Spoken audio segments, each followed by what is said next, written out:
And that's how I've always felt insofar as politics, whenever I live in a city, in a country rather, that I'm not a citizen of. Because it's just wrong. It's wrong to talk about the politics of a country when you are a guest in that country.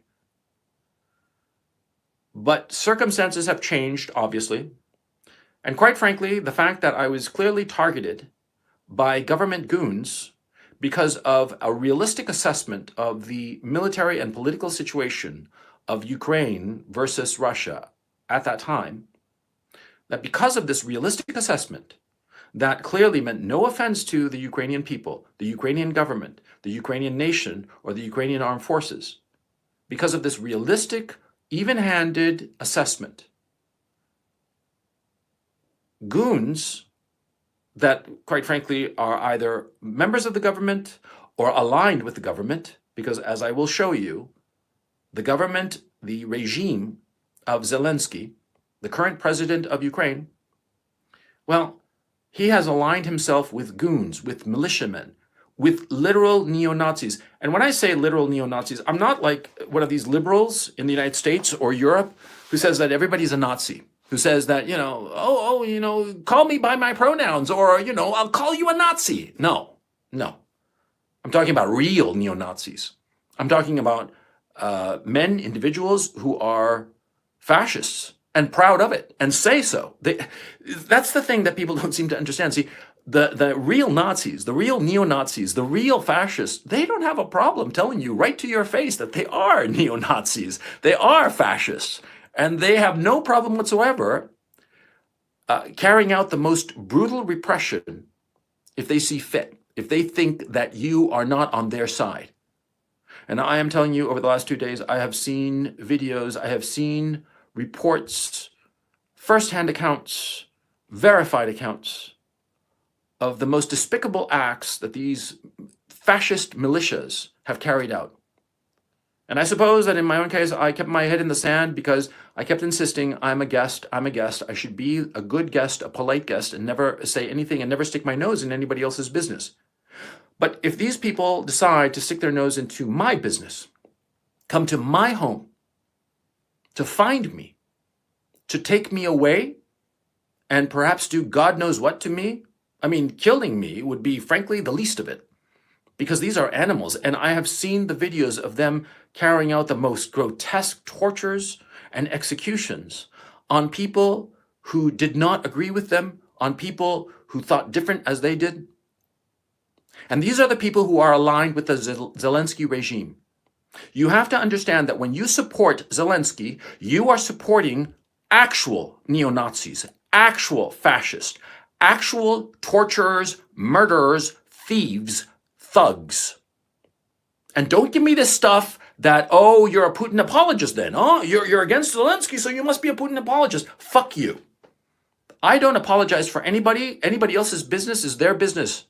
But when I see evil, I have to point it out. And if that, by simply pointing out the evil of these people, that makes me a Putin apologist, fine. Yeah, fine, I will ignore your criticism if you call me a Putin apologist. You know why? Because I will realize that you who called me a Putin apologist for pointing out the evil of the Zelensky regime and its militias and thugs, you are allied to that fascism, that torture, that murder, that thievery, that thuggishness. So you go ahead and call me a Putin apologist if you see fit. But that will only confirm to me that you are as despicable as these fascists. And I'm going to tell you something. I know a little bit about fascism. I lived under the government, the regime of Augusto Pinochet in Chile. And I am telling you that these people, the Azov battalion and the other militias that are aligned with the Zelensky regime, frankly, they make Pinochet look like, the paradigm of democracy, for crying out loud. They make him look like a Boy Scout. And I lived in the Pinochet regime. I saw it up close and personal, and I know what I'm talking about. These thugs of the Zelensky regime are just despicable. They are beyond the pale. And I'm going to say something else. It's not an issue that they came looking for me. That's not the issue. The issue is the things that they have done. The things that they have done are despicable. And I'm going to talk about those things that they have done in this live stream. I'm going to talk about specifics, first and last names of their victims, and the things that these pigs have done.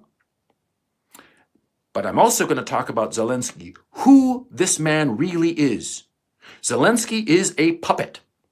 And those of you who don't understand this, those who think that he is an actual president with actual power, you are naive. You are naive, or you are blind, or you are part of the cabal that knows perfectly well that he's a puppet, and you are pushing a narrative for your masters, for the people who pay you to lie.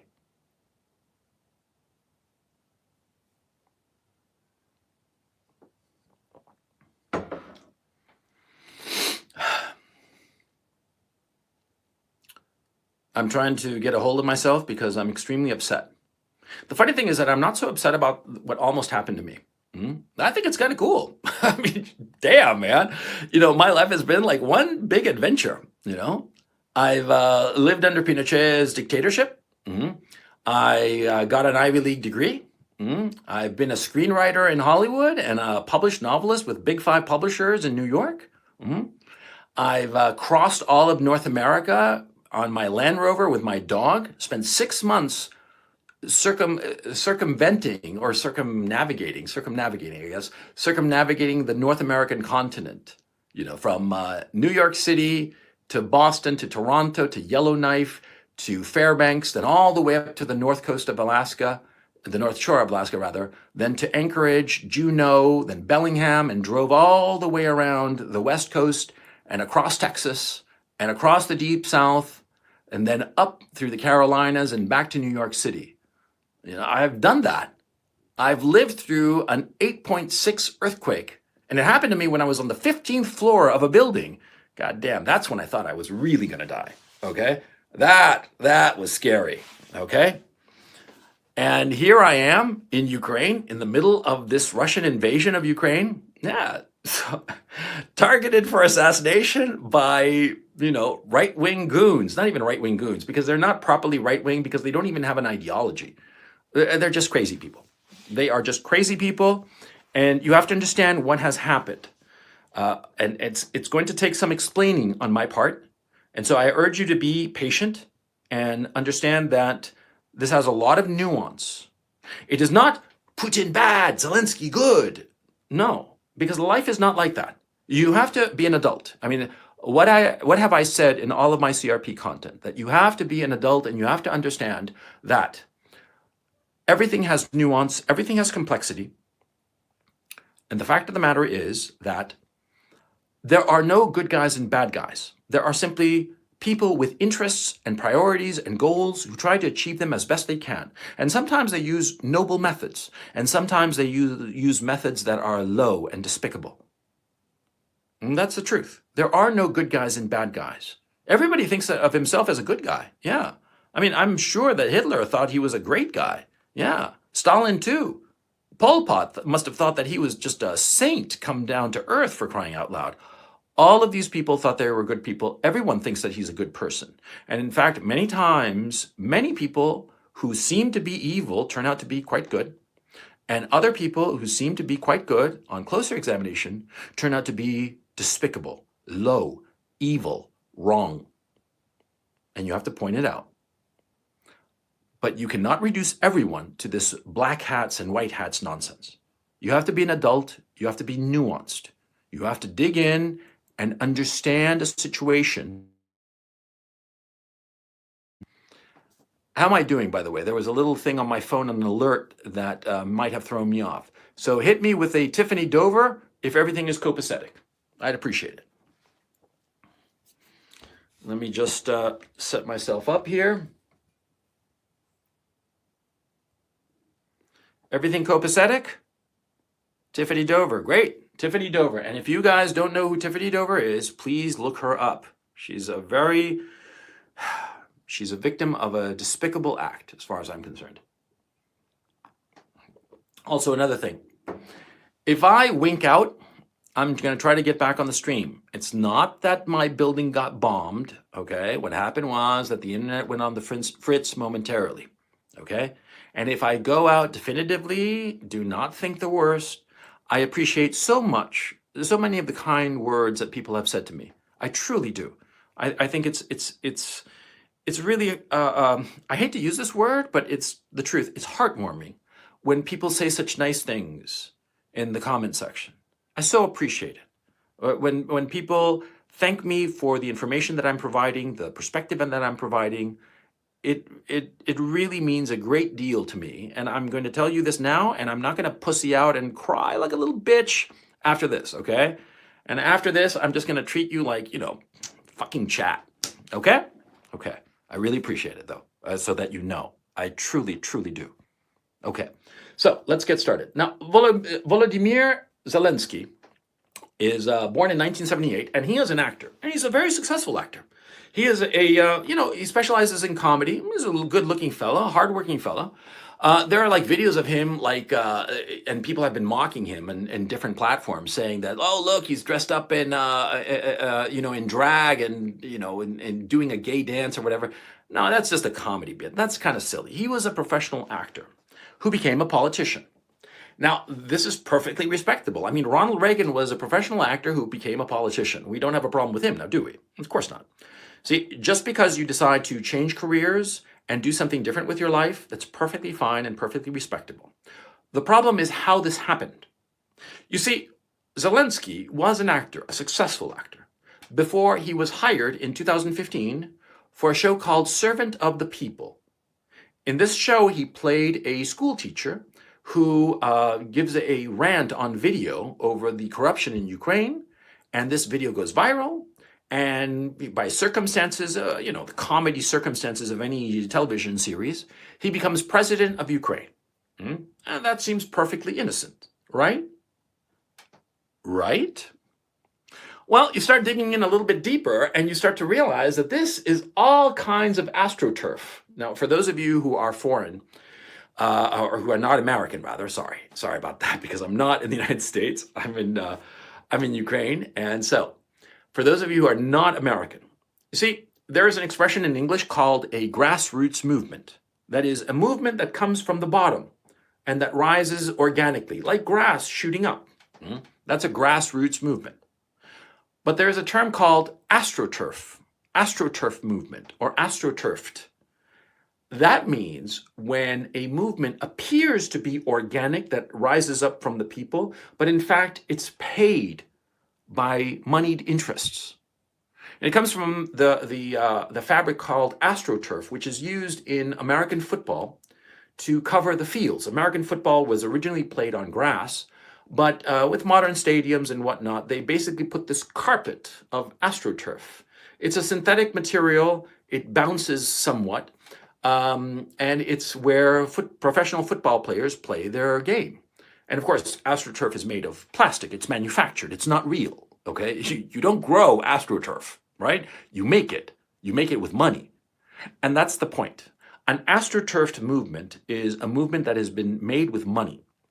Now, the person who made Zelensky, the person who is his puppeteer, who pulls the strings on his life, on his existence, his political career, who has appointed all of the members of his cabinet, or has not appointed them, but he has been the one to decide who are the members of Zelensky's cabinet, is a man that you have probably never heard of. His name is Igor Kolomoisky. I have a difficult time pronouncing that name, and if I didn't disrespect him so much, I would say, I don't mean to disrespect you by mispronouncing your name, but to tell you the truth, I find Igor Kolomoisky the most despicable piece of shit that I've ever come across, because he really is. The man is, at this time, he's 59 years old, just 5 years older than me, so roughly of my generation. And he is a billionaire oligarch, and he lives in Switzerland. And he has 3 passports. Now, his passports are Ukrainian, where he was born in Dnipropetrovsk, Israel, and Cyprus. And the kind of man he is he has said that, well, in Ukraine, it's illegal for a Ukrainian citizen to have 2 passports. But he has said that it's not illegal for him to have 3 passports because there's no law saying that it's illegal to have 3 passports. You see? You see the way that this man operates? He goes by the letter of the law even as it completely violates the spirit of the law. And in fact, in his business dealings, he has used physical violence. He has on his payroll militias, goons, thugs, and this is a known fact. This is not me making something up. This is known. He is the man who has bankrolled the so-called Azov Battalion. The Azov Battalion, right now, as we are speaking, is fighting a fight to the death with the Russian army in the port of Mariupol. I think, I can't pronounce these names. I am so sorry. But they are fighting a battle to the death there, and you can look it up. You don't have to take my word for it. By the way, nothing that I say, don't take my word for it. If you don't believe anything that I tell you, look it up yourself in Google. It's right there in Google. It's right there in Wikipedia. What I'm going to tell you about Kolomoisky is right on his Wikipedia entry. And by the way, if I were you, I'd go to his Wikipedia entry ASAP and archive it. Because pretty soon, you know, as more scrutiny befalls him, he's going to have his people, you know, the people that a rich man always surrounds himself with, his little stooges, his little suck-ups, his little bootlickers. He'll have his bootlickers wipe away everything on his Wikipedia page. And the man is rich enough that he can probably get in touch with the Wikipedia people and have some sort of lock put on his Wikipedia page and scrub it away and make it all nice and shiny and clean. But the guy is dirty as a shit-stained mattress. I'll tell you that right now. Dirt that can never be rubbed away. He started out as an engineer, and with the collapse of the Soviet Union, he made his fortune, basically by strong-arming, literally strong-arming, business opponents and other people to amass his fortune, which is in the billions. Now, Ihor Kolomoisky, as I said in the previous stream, and a lot of the material here I'm kind of repeating from the previous stream, but I'm going to add a lot. I'm going to add a lot in terms of the political repression that Kolomoisky is responsible for. But for those of you who have not watched that previous live stream, I have to fill in some of this background so that you understand what I'm talking about. To those of you who have already seen this material, I'm sorry, you'll just have to be a little bit patient. But it's important, and so that's why I'm going to go cover the same ground a second time so that I can cover it and then add a little bit more. Okay? Okay, thank you very much for understanding.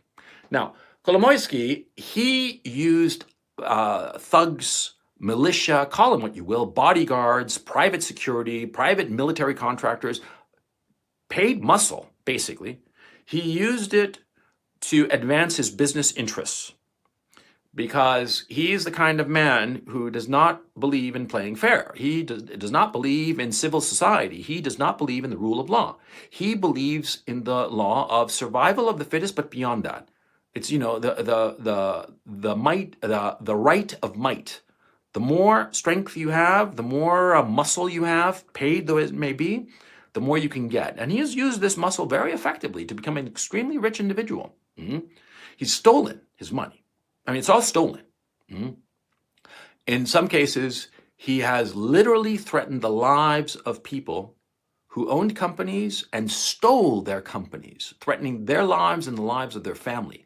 That's the kind of piece of shit this man is. Igor Kolomoisky. Look up that name. Don't take my word for it. I'm just pointing you in the direction so that you can look for yourself. Okay? Okay. So Kolomoisky, he's a very smart individual. I mean, these men, they are despicable and disgusting, but they're smart. And I'll tell you something, as an individual with a fairly high IQ point, there have been times, the temptation, to act in ways that are low. Because you figure, well, I'm smart enough to do it. And if I really wanted to be ruthless enough, I could get a lot. And I could fuck over other people and be a piece of shit and get what I want. And I think that every man comes to that moment when he has to decide what sort of man does he want to be. And he decides on one path or another. He chose one path, and Kolomoisky clearly chose another because he is dirty as they come. But of course, he is an incredibly intelligent man, and as all intelligent men, and I can confess that the same has happened to me, he is a man of extraordinary vanity, and he believes that he should have more power, because the power he has is not enough. Mhm. And he ran for president in 2014. He set up his own party, ran for president, and failed. He got something like 2.5% of the vote, of the national vote of Ukraine. Mhm. And so what did he do after 2014? Very simple. He set up his own scheme to puppeteer somebody into the presidency. And it was a very clever scheme. And you're going to see as I describe it that it was a scheme. You see, Kolomoisky owns 1+1 Media, which is a very large media conglomerate in Ukraine. It has television channels and all the rest of it. And so he or his people created a show, Servant of the People, as I mentioned before. Servant of the People was a comedy program about a school teacher, as I said, who, in desperation and anger at the corruption in Ukraine, which is endemic and which is caused by men like Kolomoisky, because they exploit this corruption and make it grow even larger. Corruption is a cancer, and this man is a cancer cell on the soul of Ukraine. Anyway, the television show Servant of the People, Kolomoisky or his company produced it.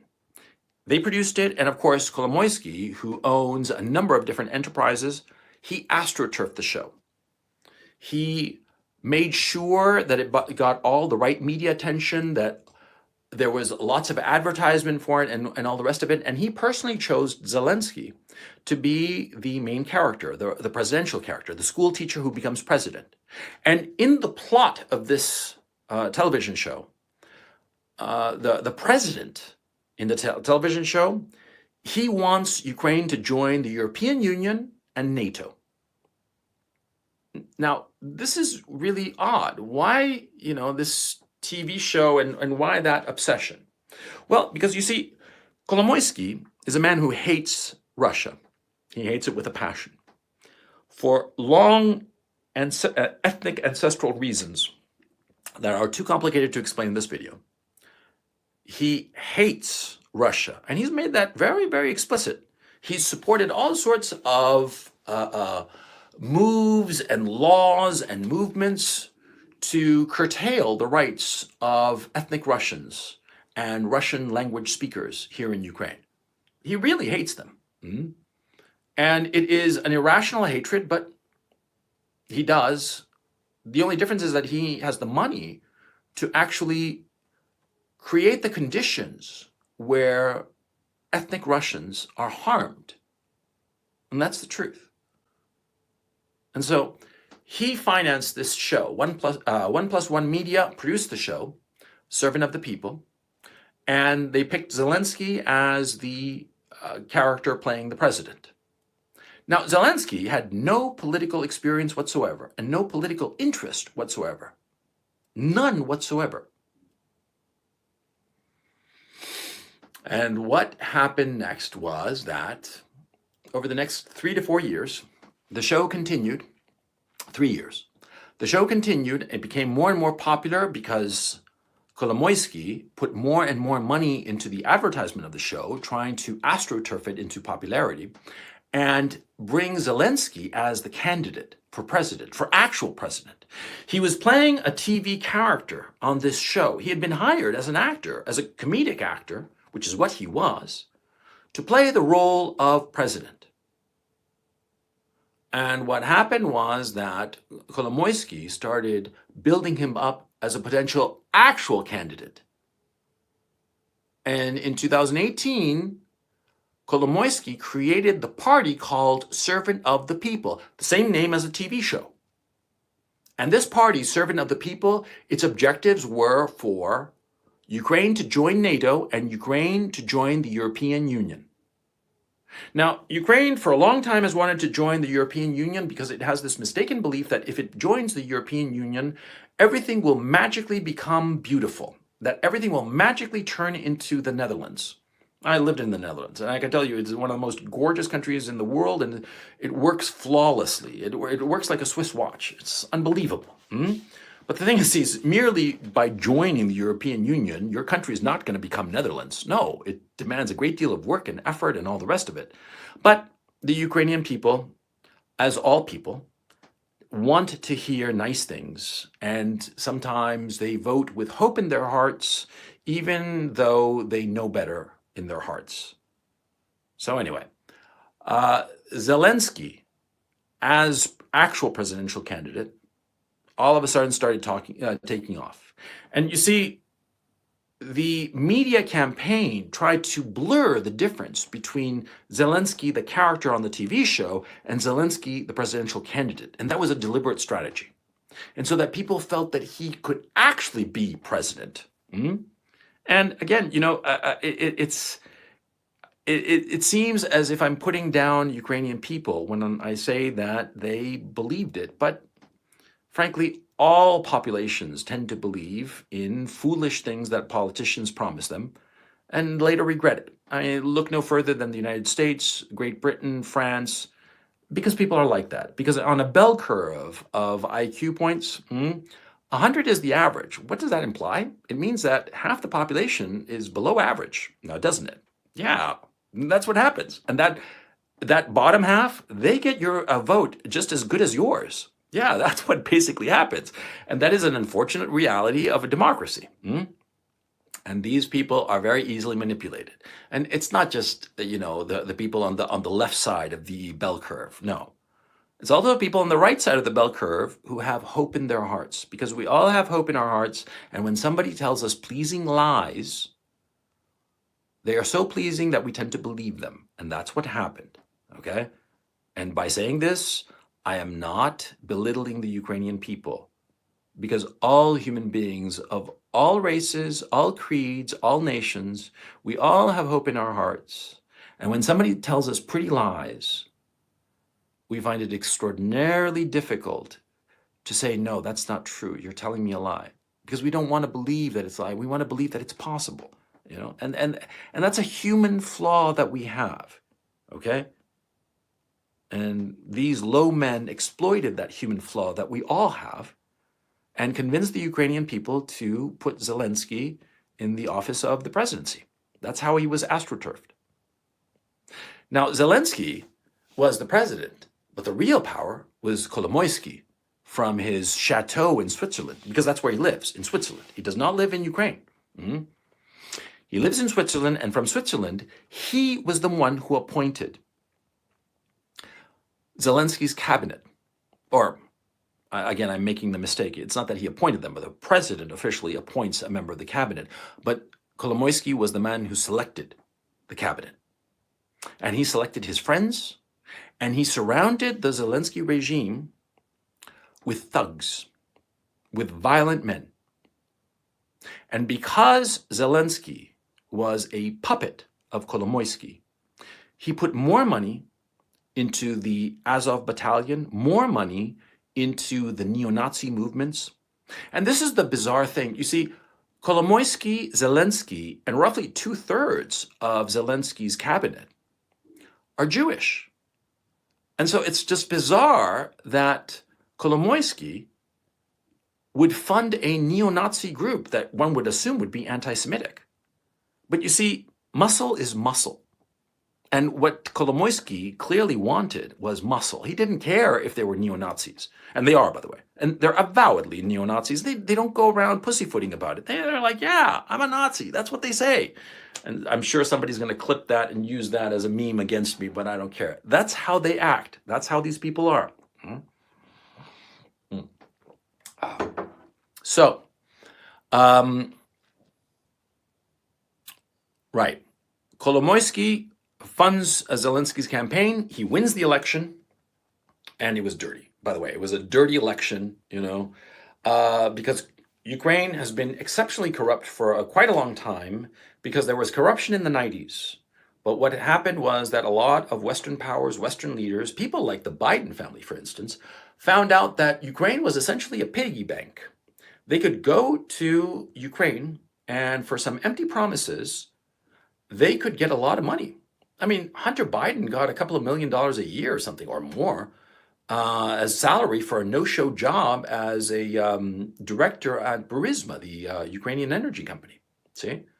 And lots of other European and British politicians, Canadians too, they got their slice out of Ukraine. It was their own private piggy bank, a corruption pushed forward by the oligarchs of Ukraine.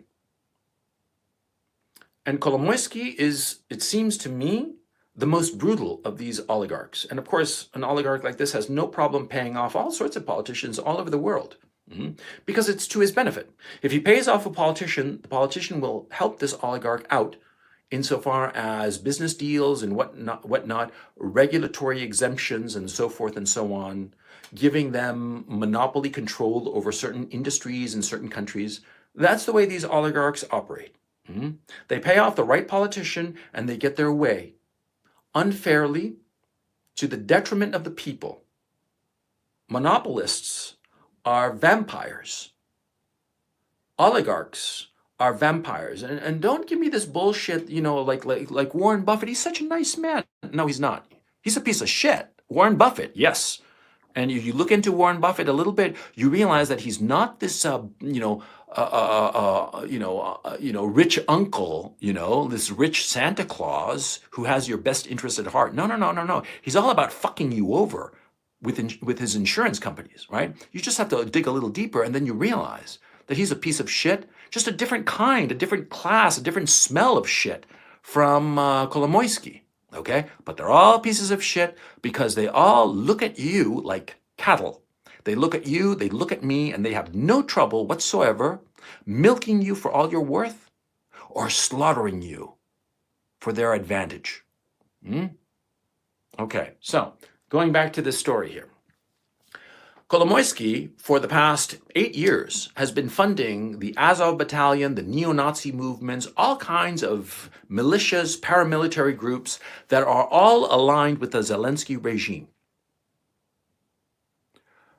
Now, the Zelensky regime insisted on joining NATO, insisted on joining the European Union, and this created an existential crisis for the Russians. It's as simple as that.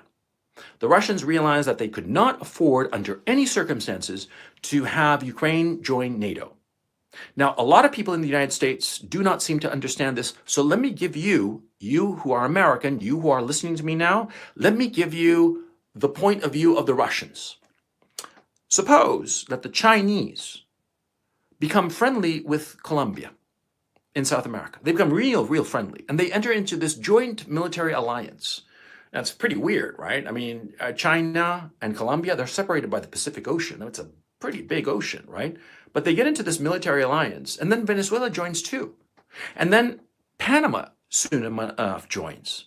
And then Guatemala joins this Chinese military alliance because they all claim to be equal members of equal status, but the biggest rooster, who is it? China.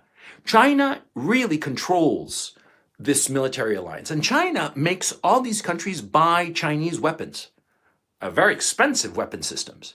And it basically just twists their arm just a little bit, but still twisting their arm.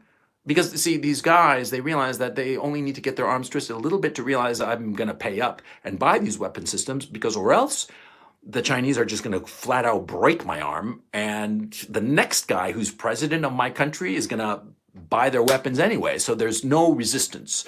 Resistance is futile to the American military-industrial complex. I mean, the Chinese military-industrial complex.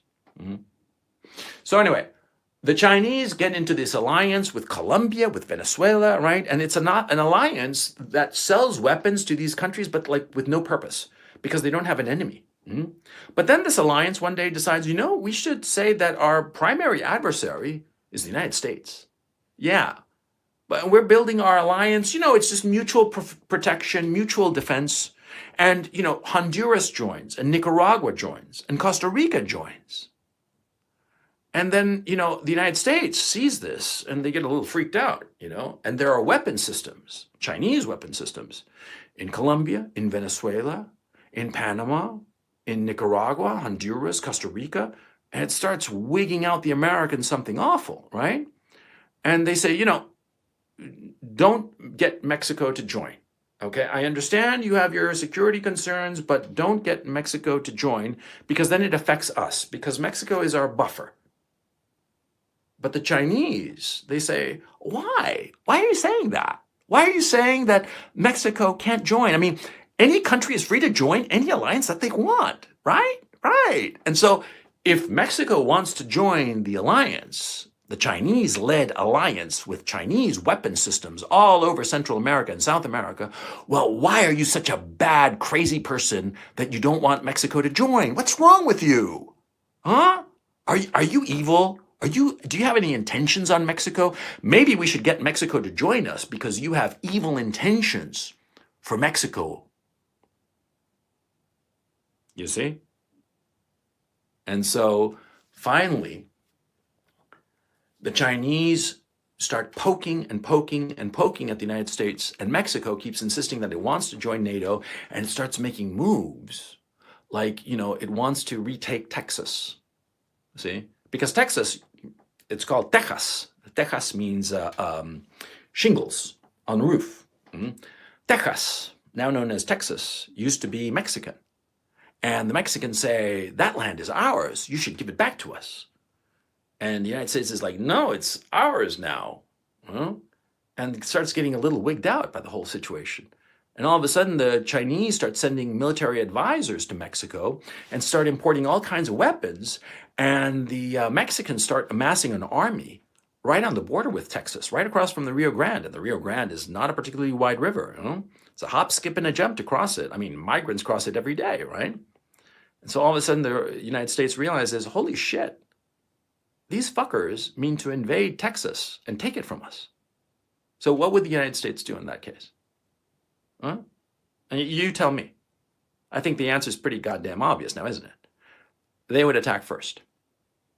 Use the element of surprise, overwhelm the Mexicans, and take over Mexico. I mean, fucking take over the whole fucking country. Like that. Take it over because the Chinese are encroaching on the buffer zone of the United States. And the United States can't have that. The United States cannot have nuclear missiles, 10 miles away from San Diego. It just can't happen. It's not going to happen. And so the Americans invade Mexico. And China, what does China do? It goes around the world saying, look at these evil Americans who invaded Mexico. They are so evil. We weren't doing anything. We were just so innocent. And Mexico, poor Mexico, we stand with Mexico. And China starts putting all kinds of sanctions on the United States. And China starts saying that, all Americans are evil. And, don't call it American football. Call it whatever else. Like that. And start demonizing not just the American government that orders this invasion, not just the soldiers, the American soldiers that invade. No, the Chinese and their proxies around the world start saying that the Americans are evil, all American people are evil, and that they should be kicked out of their country, they should be persecuted, they should be treated like garbage. What do you think the American reaction would be? Do you think that the American people would just say, okay, well, sorry? No, they'd be like, fuck you. And even if there were people in the United States who opposed the invasion of Mexico, well, after this persecution, after all these Chinese sanctions against America and American people and American businesses, all this hysteria from China against the United States, against American people, well, the American people, even if they disagreed with the policy of invading Mexico, they'd rally around the flag because they'd realize, holy shit, these guys really hate our guts. These guys want us dead. And if Americans started reading and finding out that in China, they have whole think tanks and non-governmental organizations that are working 24/7 to figure out a way how to topple the government of the United States and potentially replace it with a quote-unquote friendly regime, regime change in America, if they openly advocated that, if they even openly advocated for the breakup of the United States, do you think that Americans would like that very much? Do you think that'd be like, yay, man, that's really cool? Do you honestly think that, that the United States would be like so happy to think that the Chinese want to just, go into America and break it up into maybe 3 or 4 countries, and they wanted to deindustrialize it? so that the Chinese could go into America, deindustrialize America, and take all their natural resources for their own companies, their own factories, their own industries. Do you think Americans would like that? Do you think that they'd be like, oh, that's so wonderful. That's such a wonderful fate. Huh? Do you think? Think, motherfucker. Come on. People in the United States would be outraged, justifiably so.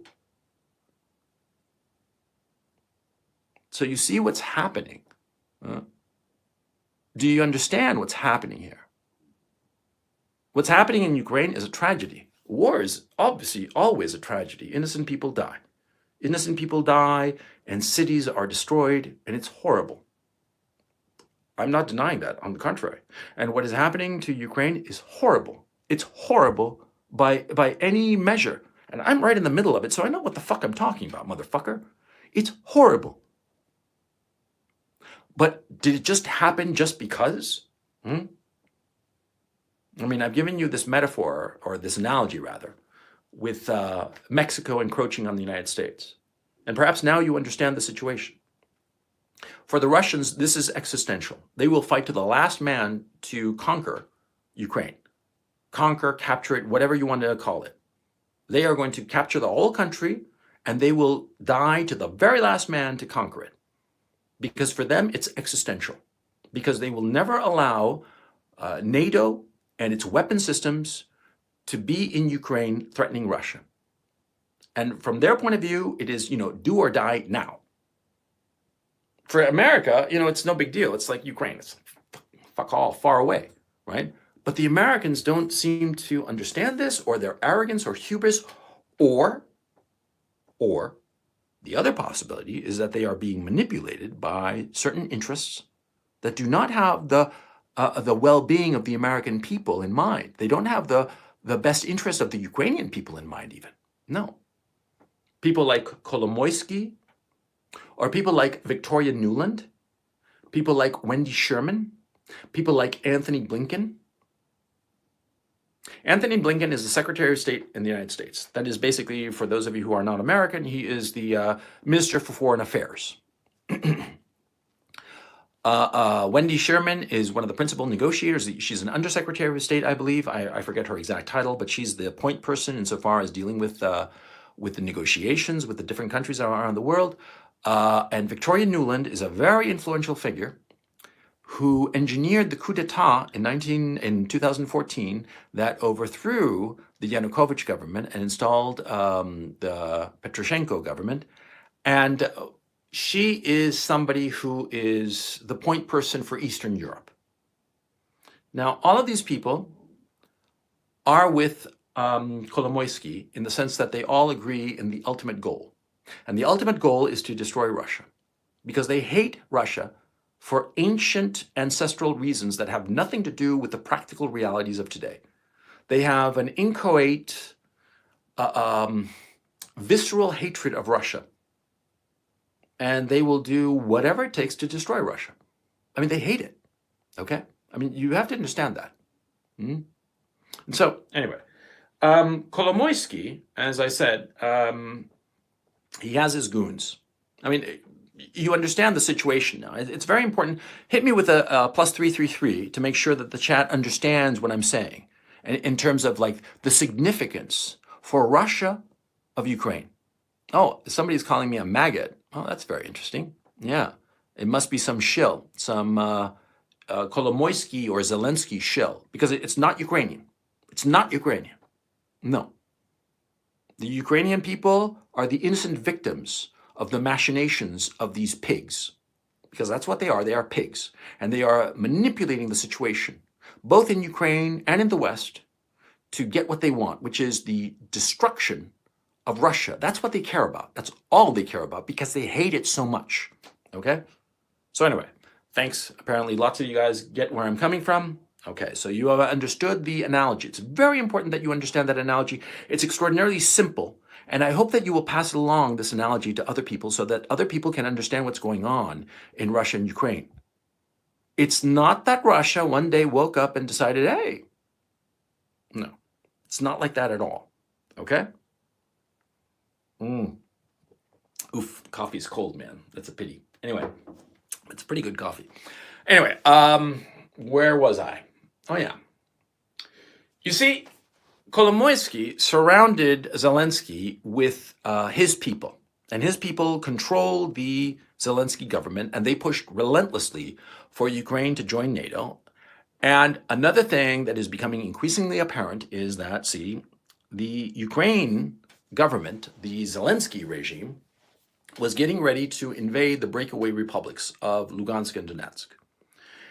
And how do we know this? Well, because as I'm speaking to you now, the Russians are about to capture between 45,000 and 60,000 Ukrainian soldiers who are positioned in the far eastern Ukraine. And they are positioned there, the bulk of the fighters of the Ukrainian army, because they were about to they were about to launch an invasion of those two breakaway republics. And quite simply, the Russians beat them to the punch. That's basically what happened.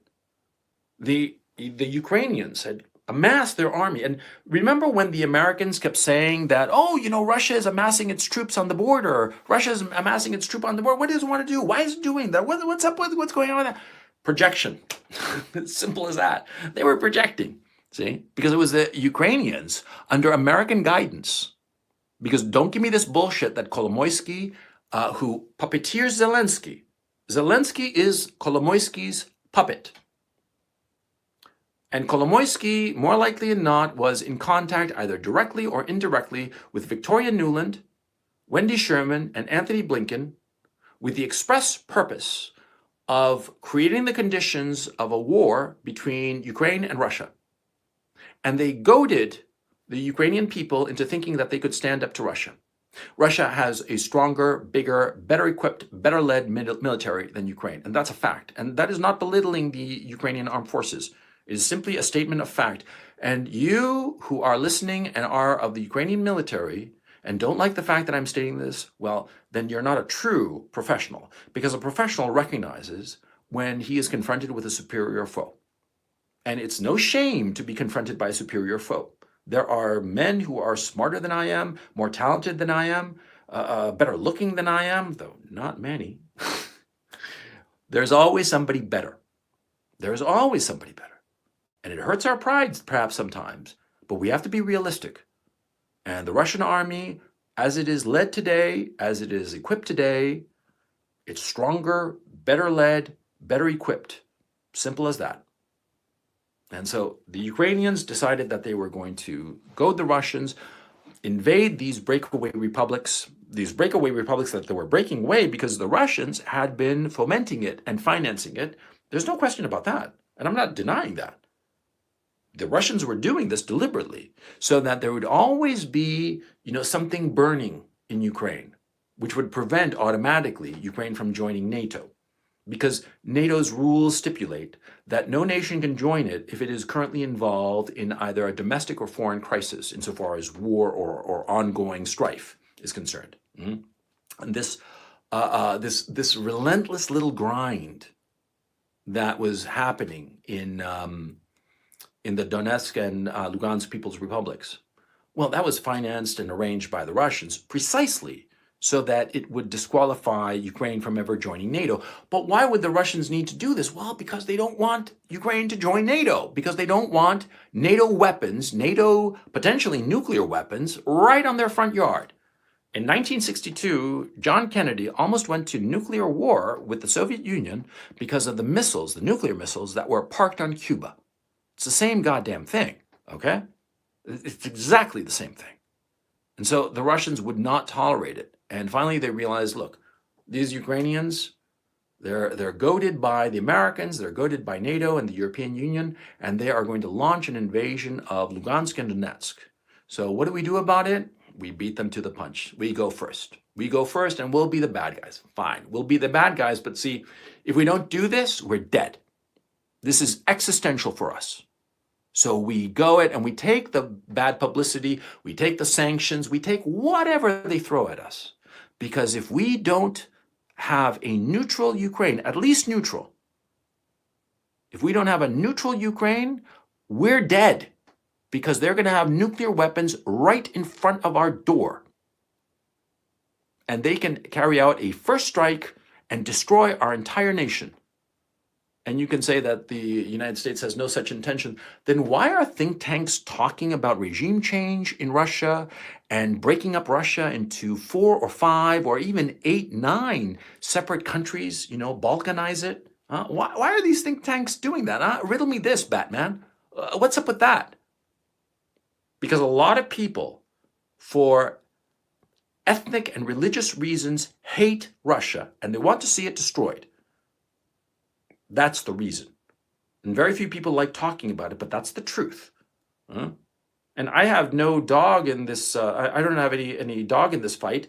Hell, I'm Chilean and Roman Catholic, man. I mean, as far removed from this shit as you can possibly get, for crying out loud.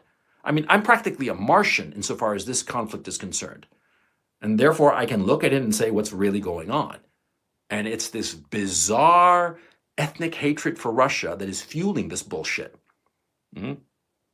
Because on top of that, the Russians don't have any designs for Europe for 2 reasons. Number one, they're not interested particularly in Europe.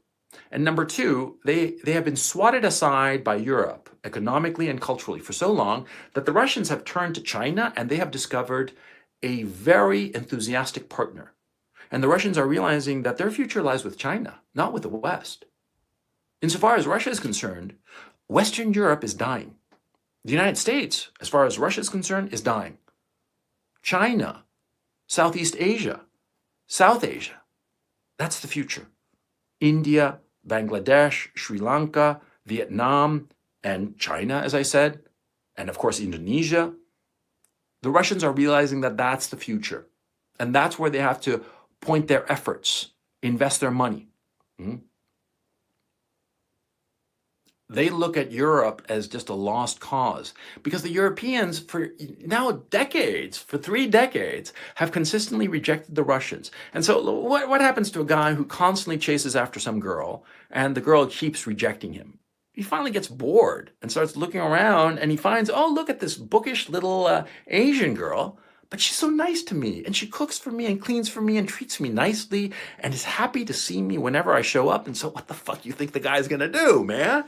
He's going to blow off the cheerleader who kept, sticking her nose up and like walking away from him. He's going to blow her off and go with the bookish little Asian chick who turns out to be sexy as hell. That's what's going on with Russia. Russia is not interested in conquering Poland or some bullshit like that. They just want to have a Western bulwark, a neutral zone. Belarus, Ukraine, they'd really like it if Estonia and Latvia and Lithuania stopped being part of NATO and just went back to their neutral status as before. Oh, you're welcome. Thank you for the super chat. And I'll thank the super chatters. And thanks very much. That's very kind of you. I lost a train of thought. Okay, future super chats, I'm kind of going to ignore you because when I like acknowledge you and it's very kind of you, it sort of like throws me off. Okay, so anyway, what the hell was I saying? And yeah, god damn it, look at me, man. I'm going bald as fuck. Bald as an egg, motherfucker. Damn, man. I thought I'd hold on to my hair. Oh, well, even the Mona Lisa is falling apart. You know what I'm saying? Anyway, before getting thrown off my thing, I was saying that the Russians no longer care about Western Europe. They don't. They have no interest in Poland or what have you. They don't care. They are looking to Asia because they see that Asia is the future. And they have recognized, especially over the last few years, especially since 2014, with the implementation of all these sanctions and this demonization of Russia, the Russians have realized that they have no future with Western Europe or the United States or Canada or Australia or New Zealand. Their future lies with Asia. They have discovered a very enthusiastic partner. They are pivoting in that direction. They're happy. They don't need the bullshit of the West. And they certainly don't need NATO right on their doorstep in Ukraine. And so that's why they invaded. And so let's turn to Kolomoisky. Kolomoisky, has been egging on this whole thing. I mean, like I said, he is the puppeteer behind Zelensky. Kolomoisky is the man who controls Zelensky up until now. Now, here is the part where I'm going to go into some slight speculation. Now, you can take it or leave it as you see fit. But you see, up until this war, it was very clear that Zelensky was Kolomoisky's plaything. his toy, his puppet, call him what you will. Because Zelensky has no political experience, no executive experience. I mean, come on, he's literally an actor. And he knows how to act. He knows a good PR moment and all that bullshit. But he does not know how to lead. He does not know how to organize a government. He does not have any kind of executive experience. All of that was provided by Kolomoisky. He was the real power behind the whole thing. Okay? Now, the war started.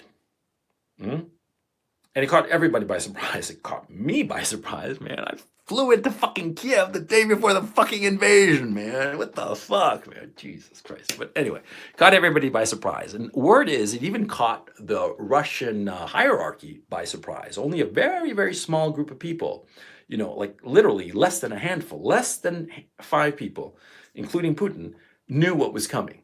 And Putin sprung this on his top tier people, and they were like, what the fuck? Okay, the boss says so, we do it. And they did it, and they're winning.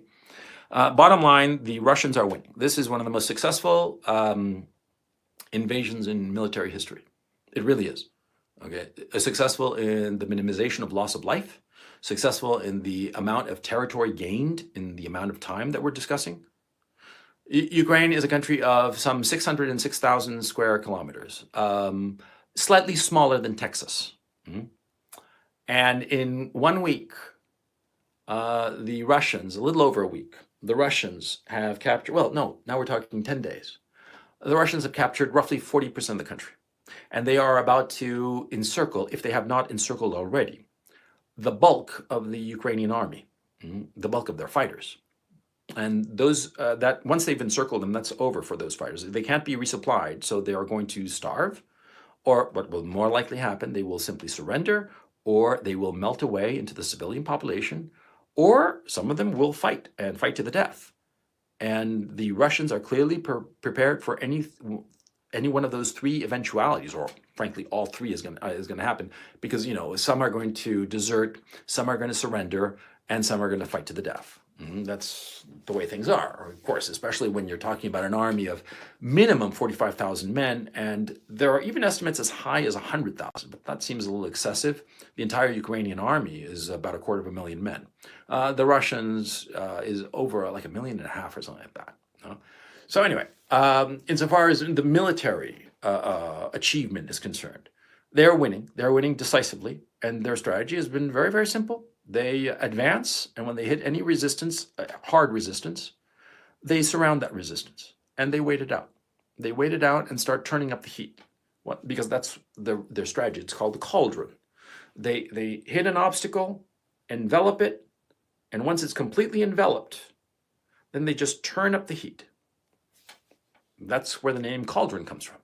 Yeah? It's extremely effective. Okay? And so, anyway, the Russians are winning. Once they capture this army, it's over. Militarily, it's over. Okay? And here we come to the great problem. You see, it is clear at this time that Kolomoisky and Zelensky himself have lost control of their own government. Okay? And why am I saying this? Or how am I? It's very simple. You see, Kolomoisky is a gangster. And that's what he is. He is a gangster no different from, Meyer Lansky or Bugsy Siegel, but certainly not as romantic. He's just ruthless and bloody and disgusting and despicable. He's a fucking pig. And he has funded the neo-Nazis, the Azov battalion, all the rest of these people. Now, he has funded them, and they are goons. They are thugs. And what is clear is that with this invasion, the more sensible people, the more executive people, the more moderate people have been shoved aside as the situation has very clearly deteriorated.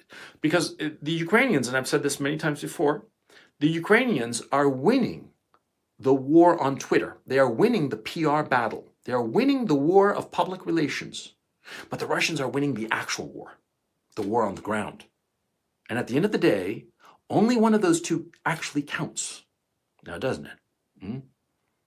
The Russians are winning militarily, and the Ukrainians, or the Zelensky regime, because I want to separate between the country of Ukraine, the people of Ukraine, the armed forces of Ukraine, and this disgusting and despicable regime, the Zelensky regime. the regime of thugs during the time of Zelensky. Of course, not by order of Zelensky, but order of Kolomoisky. 4 television stations were shut down that were critical of the government. Journalists have been persecuted, and a couple have disappeared, and nobody knows what's happened to them. You know, even lawmakers have been intimidated with physical violence. And this was before the war, by the way. And graft and corruption and theft of state funds gone through the roof. The amount of money that has gone out of Ukraine to pay off foreign politicians, politicians in Washington, politicians in London, politicians in Brussels, off the charts. They have spent so much goddamn money. It's unbelievable. Do you think that Zelensky had anything to do with that? He was just the figurehead. He's just the puppet. He's just the face. The man doing this was Kolomoisky. He's the one who did it. He's been paying off European politicians, American politicians. I mean, come on, we all know what's going on with the Biden family. They are corrupt as sin, for crying out loud. And that's the truth. And so Kolomoisky has funded his militias and paramilitary groups and Azov battalion and all this crap. And they are actual neo-Nazis. And when Vladimir Putin said that he was going to invade Ukraine to accomplish 2 things, the demilitarization of Ukraine, that is, turn it into a neutral state, and the denazification of Ukraine, this is what he meant.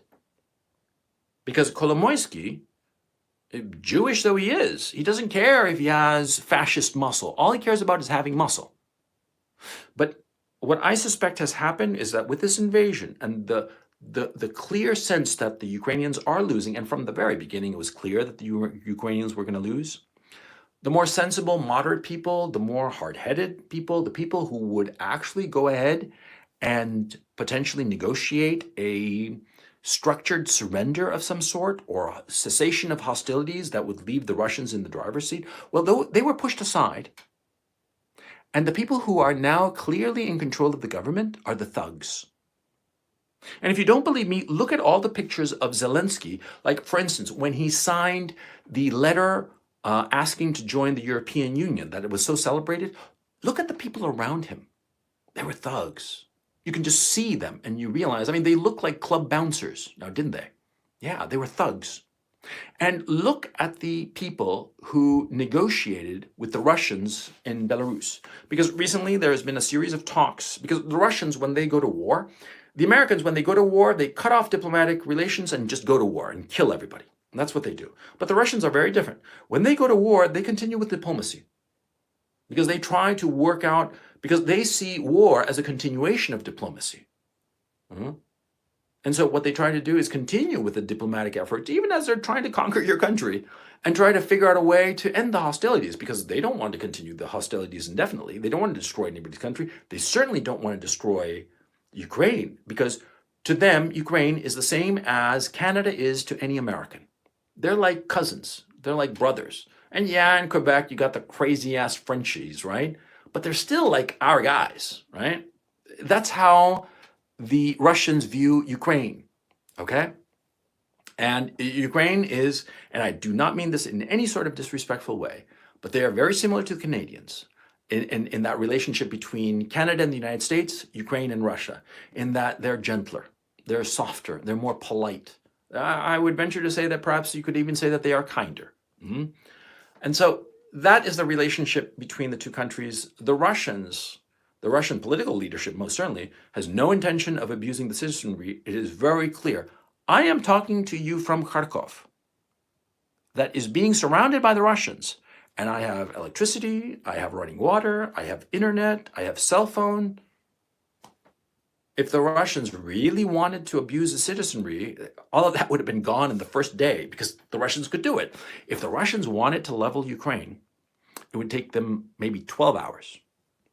And level them with, non-nuclear weapons, okay?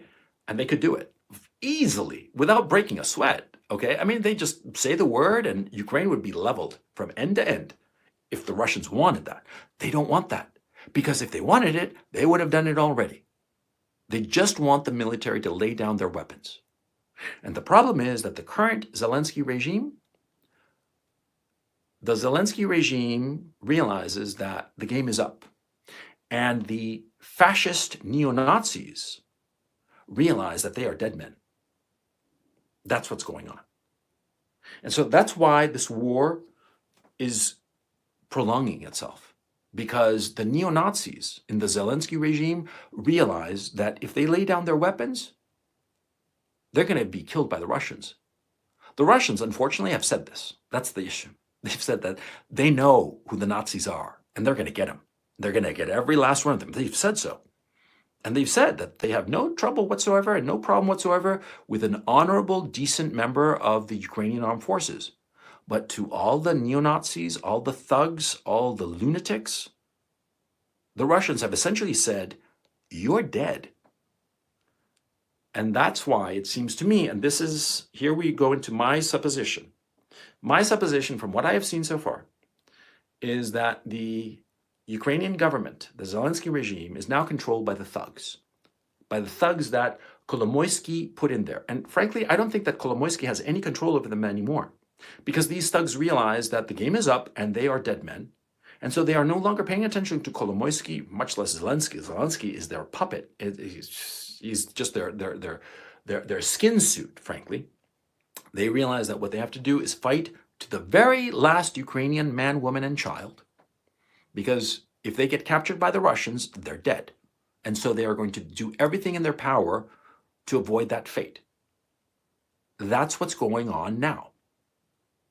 And that is why every day, the Ukrainians, or let me phrase it, the Zelensky regime creates a situation that will lead to a foreign policy disaster for the Russians, like yesterday, or the day before yesterday, or yesterday. I'm getting the days mixed up, because it's been fucking intense. I'll tell you that right now. I mean, no kidding. It's been intense as all get out, man. It's a fucking war, man.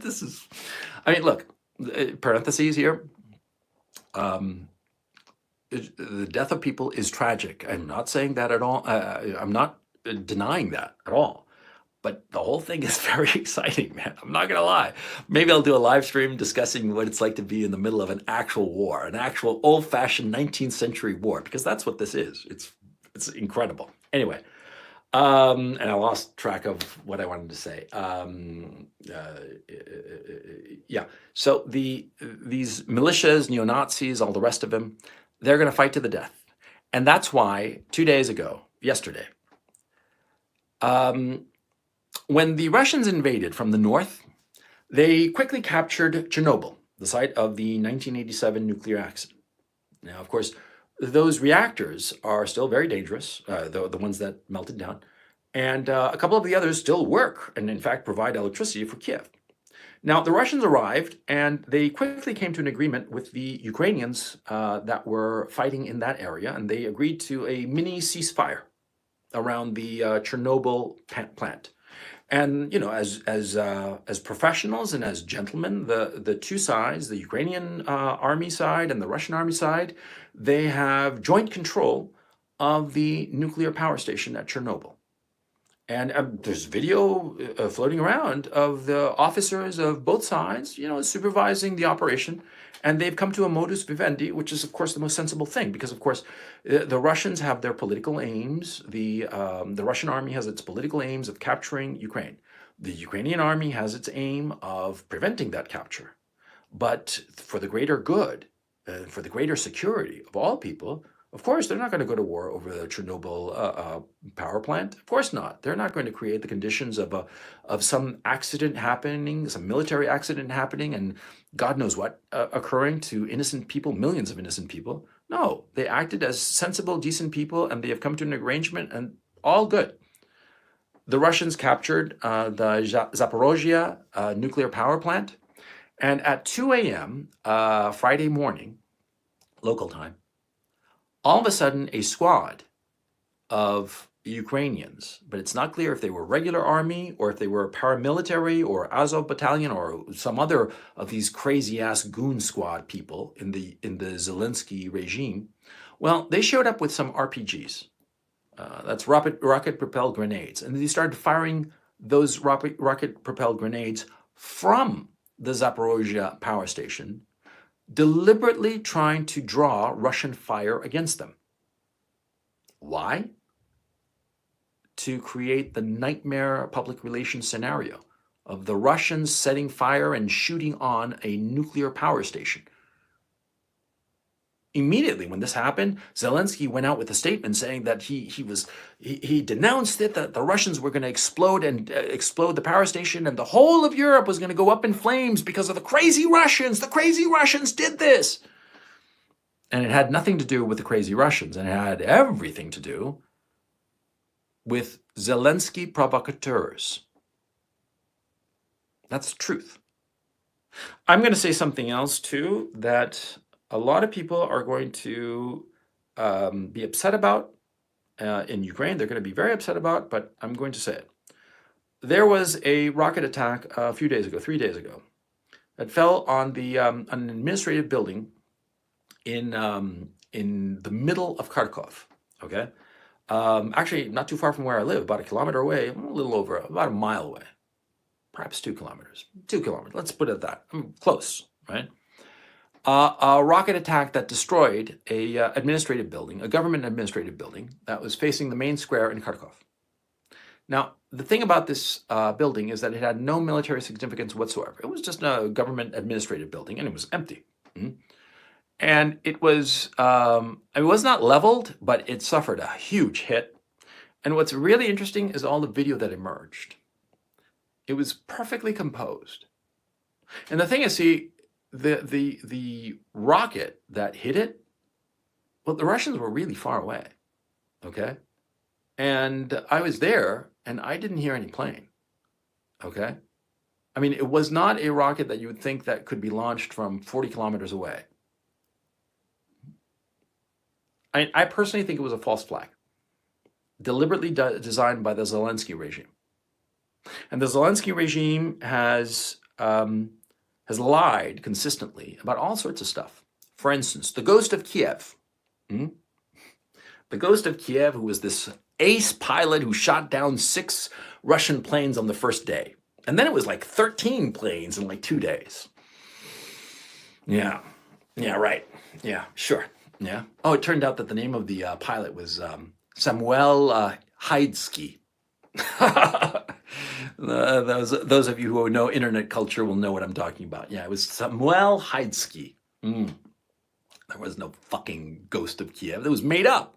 Okay. The same story is that, there were 13 defenders on this little island called Snake Island in the Black Sea that was Ukrainian, and that the Russians invaded it and took control of it, really.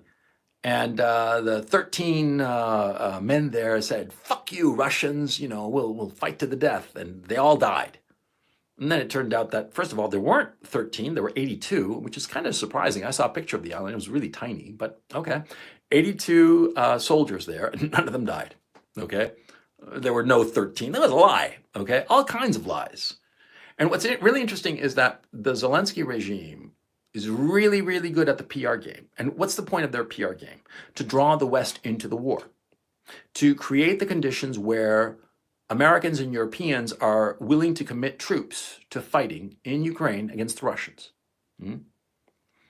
And there have been all kinds of talk and all kinds of bullshit, like declaring a no-fly zone over all of Ukraine, which is just absurd, and I'll explain in just a moment.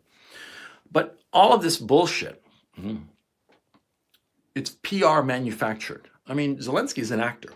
And Kolomoisky, he believes in PR and manipulating public perception to get his way. That's how he got a president into office in Ukraine.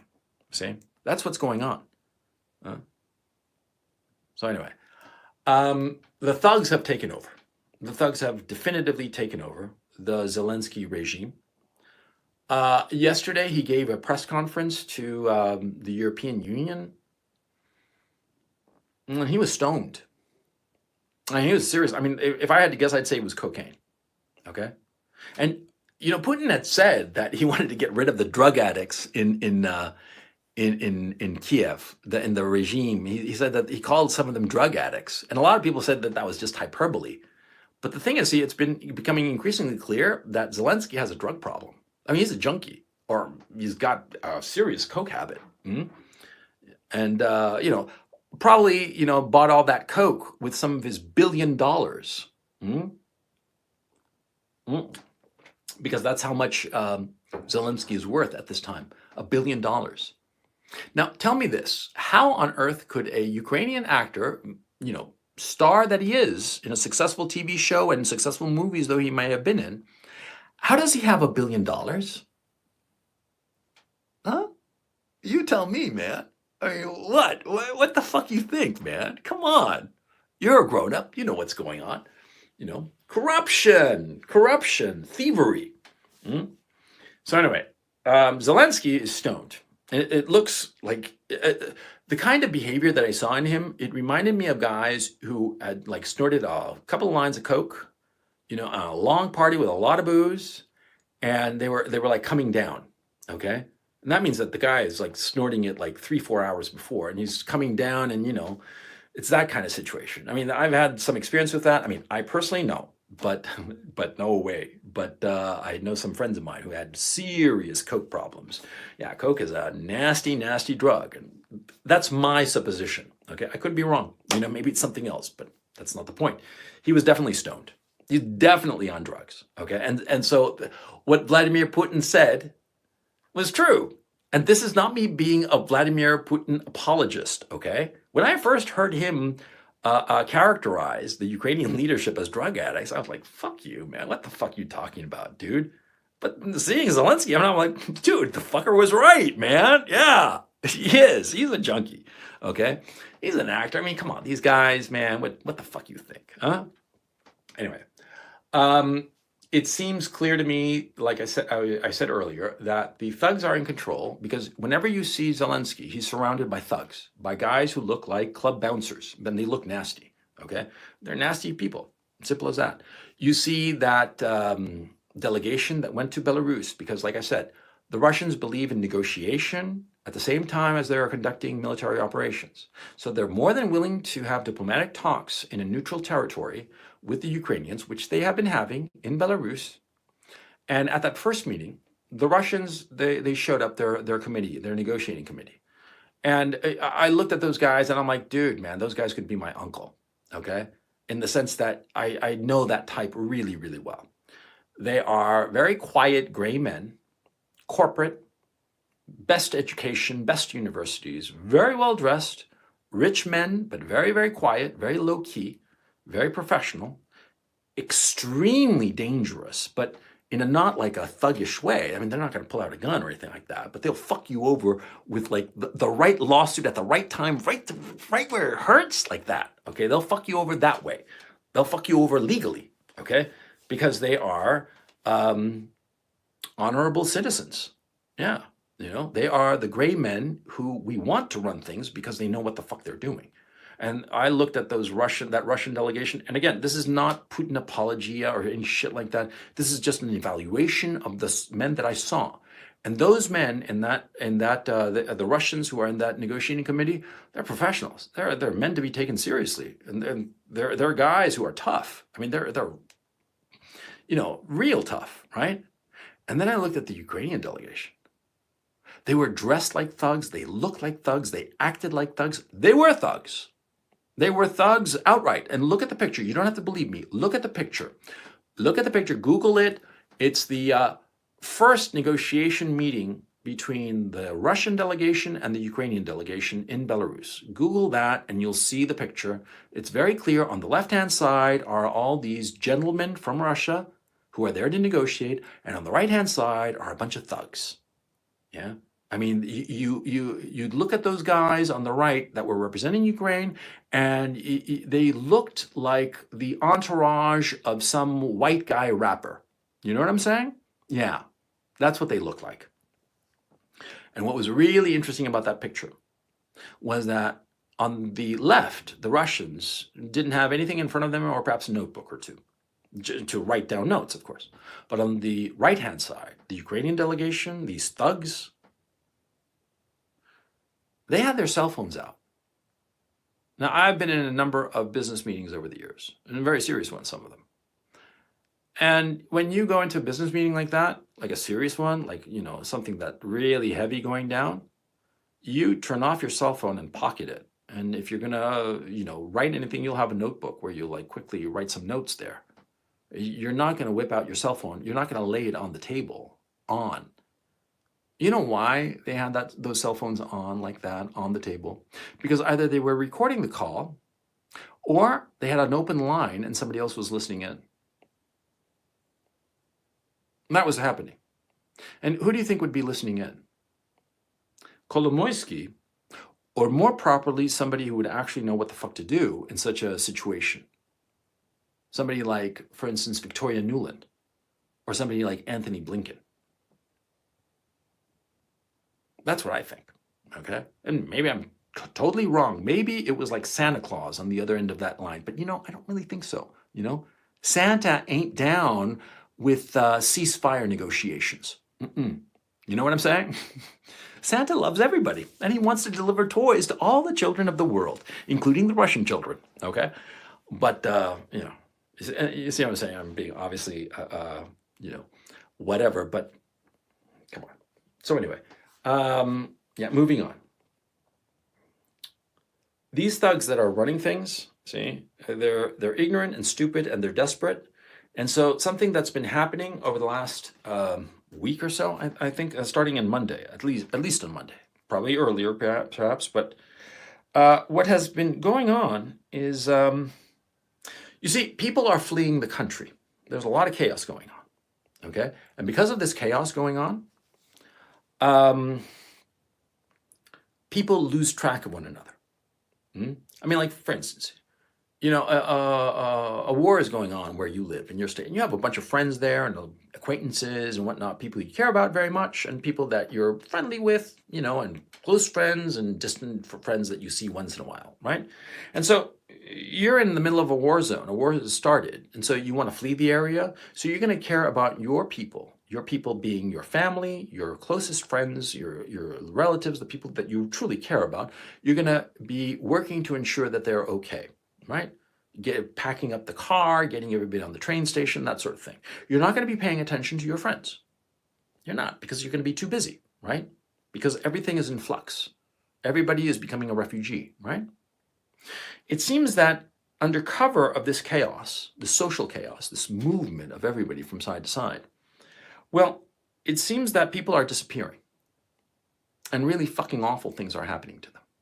Now, I'm going to read you 3 cases that have happened rather, okay? Because, you see, the story I told you about thugs coming to look for me in my apartment on Wednesday, I could be making that up, I mean, I could just make it up out of whole cloth, I was like in my apartment and, I'm like, geez, I'm bored. I need some attention. How do I get some attention? I know, I'll make up a story. Oh, yeah, okay. So it could be that. So let's pretend that I never told you this story, that what happened to me. Instead, I'm going to tell you a different story that is backed up by links, by citations. Yes. Citation, please. Yes, we have some. Let me read you the headline. This is from the Daily Mail, the Mail Online. This was published on the 3rd of March, 2 days ago. Okay? Let me read you the headline. Pro-Russian mayor of city in eastern Ukraine who welcomed Putin's invasion is found shot dead in the street after being kidnapped from his home.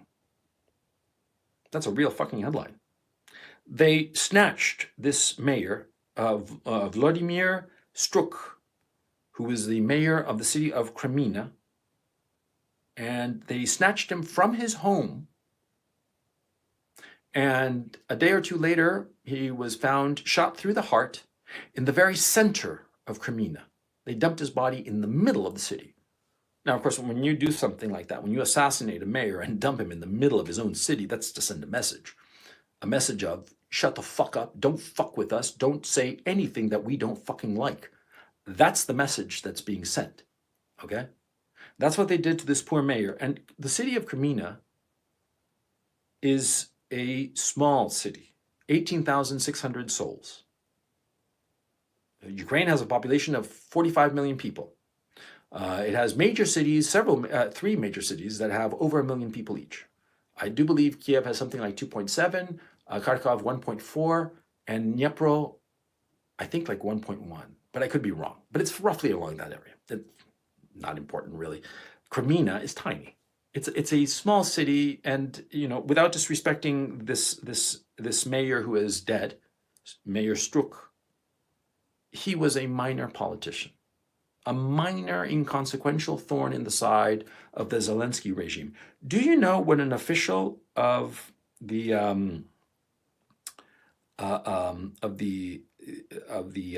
Zelensky regime said? An advisor for the Interior Minister of Ukraine, Anton Garushenko, alleged that Mr. Struk, quote, was judged by the court of the People's Tribunal and called him a traitor. This is an official of the Interior Ministry of Ukraine who was celebrating the assassination of the mayor of Crimea. That's not normal. That's not how a normal government operates. This is bullshit. This is fucking gangster shit, and not gangster in the cool way. Oh, you look so gangster in those sneakers. No. This is the gangster fuck you up and crucify you kind of shit kind of way. Yeah, that kind of gangster, which is the Azov battalion has done that, by the way. They have literally crucified people. They have literally tortured people, nailed them to a cross, and hoisted up that cross and videotaped it. I've seen it. I was so fucking horrified. I was like thinking, motherfucker. And of course I'm thinking that might happen to me. Fuck yeah, who wouldn't? And that kind of move, that you do that and then you videotape it and distribute that videotape, it's just an intimidation tactic. It's just to show everybody, don't fuck with us. Thugs, pieces of shit. I'm sorry, that kind of intimidation shit, I fucking despise it. I react to it viscerally. Because I've said it before and I'll say it again, thugs like that, my old man was a bully and a bastard like that. Basically a thug. Yeah, nice suit and all, big job in finance, but a fucking thug. A fucking bully piece of shit. And that's why, as a grown man today, whenever I see this kind of attitude of bullying people, of abusing them like this, it's just a visceral hatred of it, And I look at this fucker, Kolomoisky, and dude, he's the cause of this shit. He's the cause of this criminality and corruption of the Zelensky regime, that now he has lost control of it. That's the problem. He has lost control of it. These thugs are running scared, and so they are eliminating anybody who opposes them, anybody whom they consider, a quote unquote traitor, judged by the People's Tribunal. No, it's not a People's Tribunal. It's judged by a bunch of fucking thugs dressed up like fucking gangster rappers. I'm sorry, I gotta calm down, man. It just infuriates me, man. I need chat to help me out here, I mean, do you think that my outrage is justified or not? Hit me with a +1 if you think it's justified and a 0 if you think I'm like overreacting. Overreacting to the killing of some poor schmuck who never hurt anybody, huh? Who thinks that I'm overreacting, hit 0, or if you think that I am morally justified in my outrage at this shit, hit +1. Thank you, chat. I appreciate it. I haven't seen a single 0. So that's good to know that my chat is, you fuckers might annoy me sometimes and insult me and call me all kinds of stupid shit and coach post, which, well, coach posting I kind of like, right? But it's good to know that you're morally on the right side of the equation. Yeah, thank you. Now, this happened to Mayor Struk of the city of Crimea. And you can look it up. Don't take my word for anything. Look it up yourself. It's on Daily Online. It's a Mail Online, rather, dailymail.co.uk. On the 3rd of March, All you have to Google is Daily Mail, Mayor Strook, Struk, and you're going to find him lickety split. Okay. Then let's see the next story. Oh, yeah, the next story is fucking horrifying, man. See, a deputy of the parliament in Ukraine. See, let me, Nestor Shufrik, and I'm sorry if I'm mispronouncing his name. Now, I posted this on my Telegram channel. You can find my Telegram channel. It's a link in the description.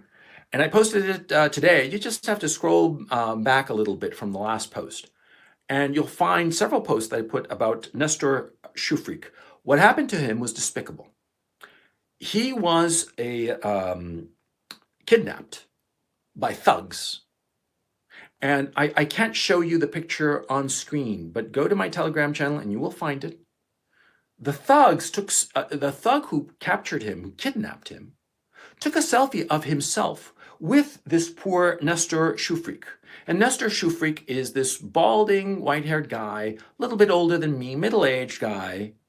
He is a lawmaker in Ukraine's parliament, and he's pro-Russian in the sense of pro-ethnic Russian and pro-Russian language, which has been prohibited. There's been persecution of the Russian language speakers and whatnot during the last 8 years, and Zelensky was zealous about it, how he shut down news stations because of it and all the rest of it. Well, Shufrik called for he said he wanted to bring the boys back home, which is a milquetoast sentiment. No disrespect to the man, but as uncontroversial as possible. I mean, come on, you're in a war and you think that the war is not a wise thing, and you say, no, we should end this, we should bring the boys home, we should negotiate, blah, blah. And because of this, he took a picture of a checkpoint in Kiev. Now, this is trivial, okay? He took a picture of a checkpoint because, like, for instance, in my own case, I took a whole boatload of video of different things in Kiev that were happening, military things, because they were cool, And to take a picture of a checkpoint in Kiev is trivial because it's not going to give anybody any kind of important information, military information. But because of that, the Zelensky regime thugs kidnapped him, and there is a selfie of the thug who kidnapped him holding him by the neck with a knife to his throat. I'm not kidding, man. That's what it was. And what happened to chat? Chat, are you there or are you gone? I don't know if I'm just talking to empty air or not. Hit me with a +1 if you guys can hear me, because I don't see any chat. It's like the chat just disappeared. I don't know what's going on. Well, I'll just keep on talking and assume that you guys can hear me or something. So anyway, it's a little weird, but okay. So anyway, are you there? Hello? I don't see the chat.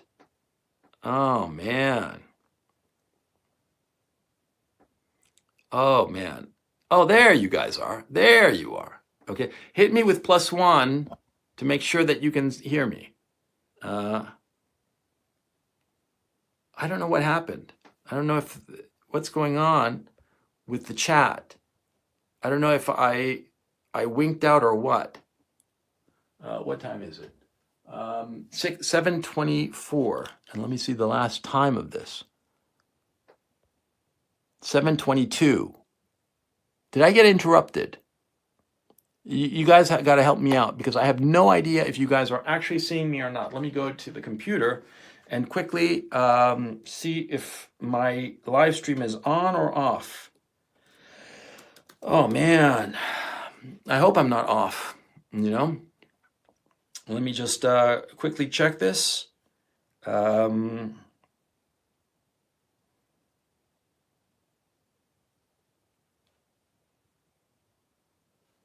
Wait.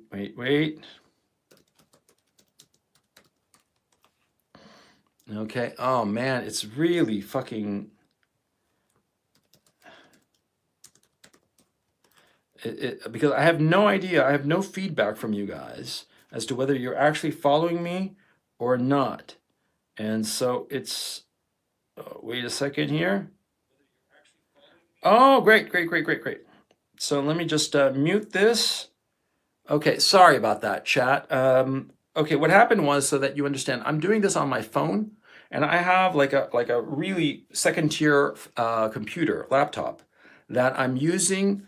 Um, it's just for writing, okay, basically. And so yeah, I was like, too many lies from the serpent. That was last comment, and I'm trying to figure out what's going on. If you guys can actually see me or not. Um, I don't know what the hell is going on. Can you guys, just chat anything? Am I just, all on my own or what? What the hell? I'll get back to the topic at hand. You know. Okay, this is really weird. It's like all of you are gone, and I'm the only one watching this. Okay, so I don't know what to do. So fuck it. I'm just going to keep on going, and I'm going to talk, and maybe you guys will catch up, or maybe something will improve in this very bizarre situation. I have no idea what the fuck is going on.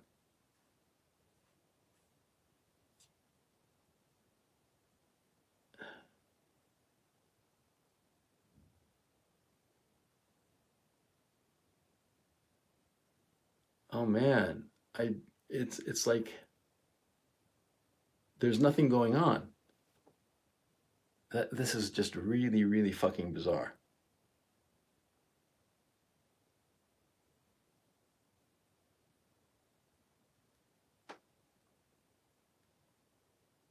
Oh, okay. Chat's back. I don't know what the fuck happened because I need the. Sorry about this, guys, but I need the. Yeah, I'm seeing chat scrolling like a million miles a second. I need this interaction, this feedback to know that you're actually there. And so I didn't know what the fuck happened. Okay. I guess it was a glitch on YouTube. Please excuse me. Obviously, it could not be helped. But I don't know how much you missed. And I once again lost track of what the fuck I was talking about because I'm a fucking retard. Okay, yeah. Nestor Shufrik. Now, Nestor Shufrik, they grabbed him. There's a selfie that the goon grabbed that's on my Telegram channel. The goon grabbed him and held a knife to his throat and smiled for the selfie. And you can see Nestor Shufrik just freaking the fuck out, right? And then later, there is a video that I also posted on my Telegram channel where a USB officer, no, SBU officer basically abuses him and maltreats him. The SBU is the Ukrainian version of the KGB. The KGB is, of course, like the really nasty guys, right?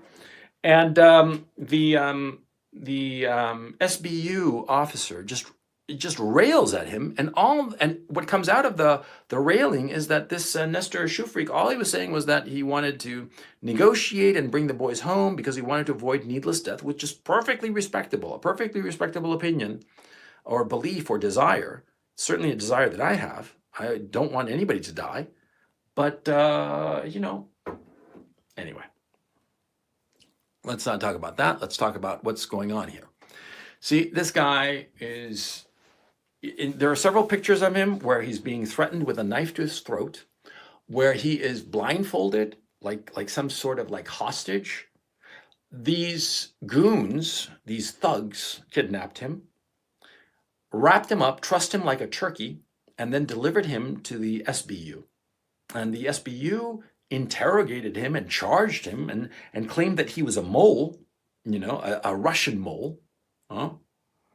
Yeah, that's what they're doing. And here's the next one. And this is from Interfax, okay? As squeaky clean as you can get it.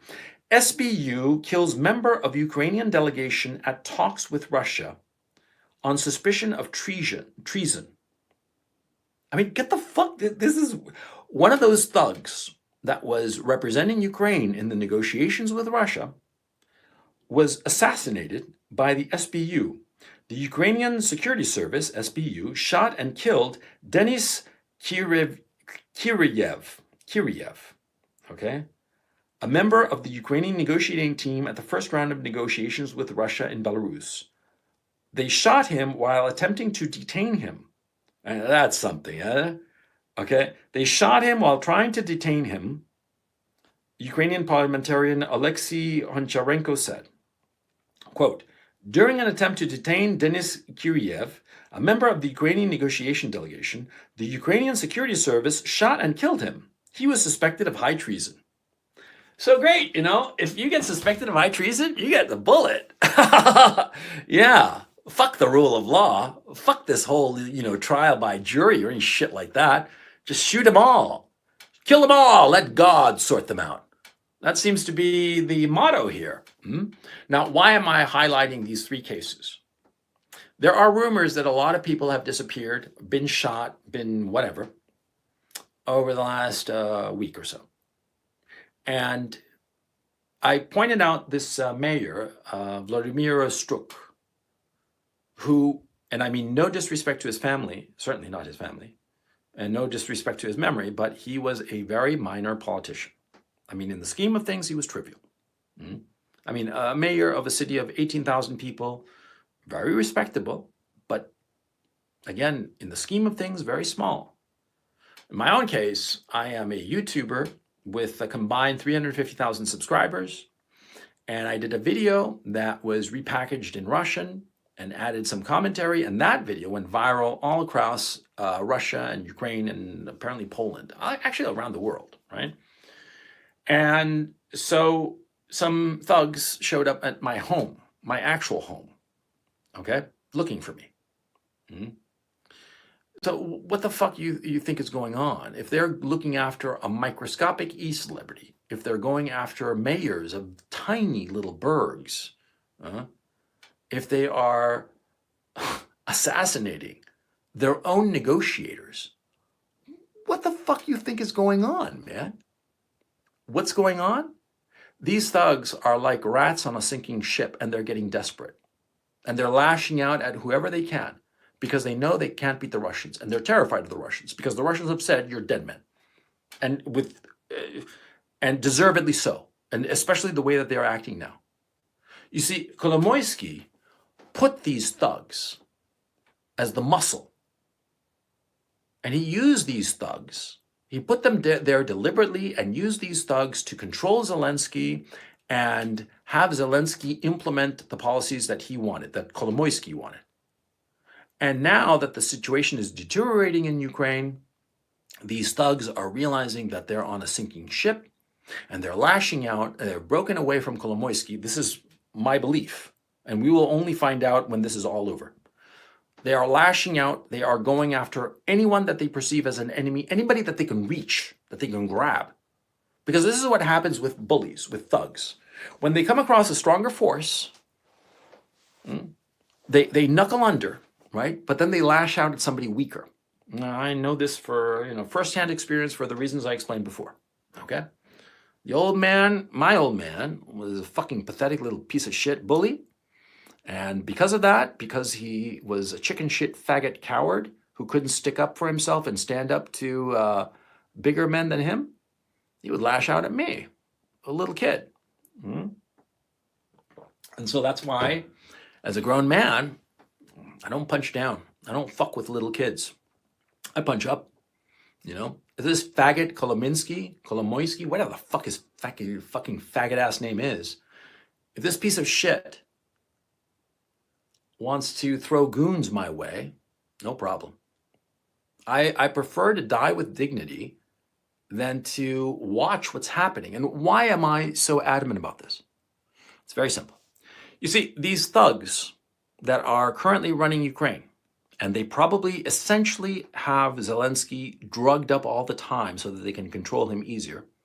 And so they can carry out these false flag operations, these attacks, drawing the fire of the Russians in such a way that it will inevitably lead to deaths among the Ukrainian civilian population and the destruction of Ukraine. See, these people have to be removed because they are going to lead to the destruction of Ukraine, because the war is over. For all practical purposes, the Russians have already won. The Russians won, 4 or 5 days ago, okay? And now it's just basically, executing the win. It's over, okay? But these gangsters, these thugs, these truly evil people who have control of the government, well, these people, they are going to drag down Ukraine. They're going to, they are rats pulling down the Ukrainian people, drowning them. And they will destroy Ukraine. And on top of that, some of them, some of the videos of them are just scary because they're insane. I mean, and I say this, I'm not saying this hyperbolically, okay?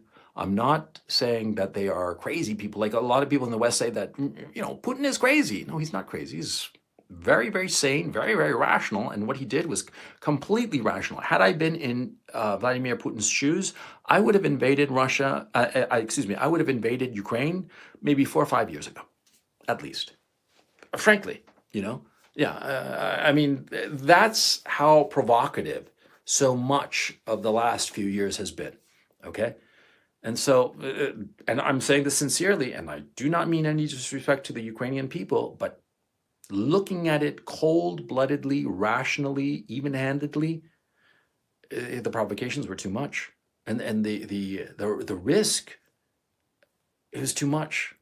And so anyway, what's going on now is that these thugs, they want to prolong this war as long as possible, because as long as the war is prolonged, they survive.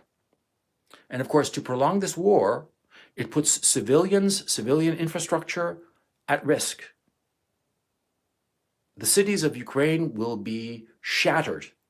The people of Ukraine will flee or be killed. This will be a disaster for the Ukrainian nation. The war must end as quickly as possible because it's over. The war is over. It has been lost.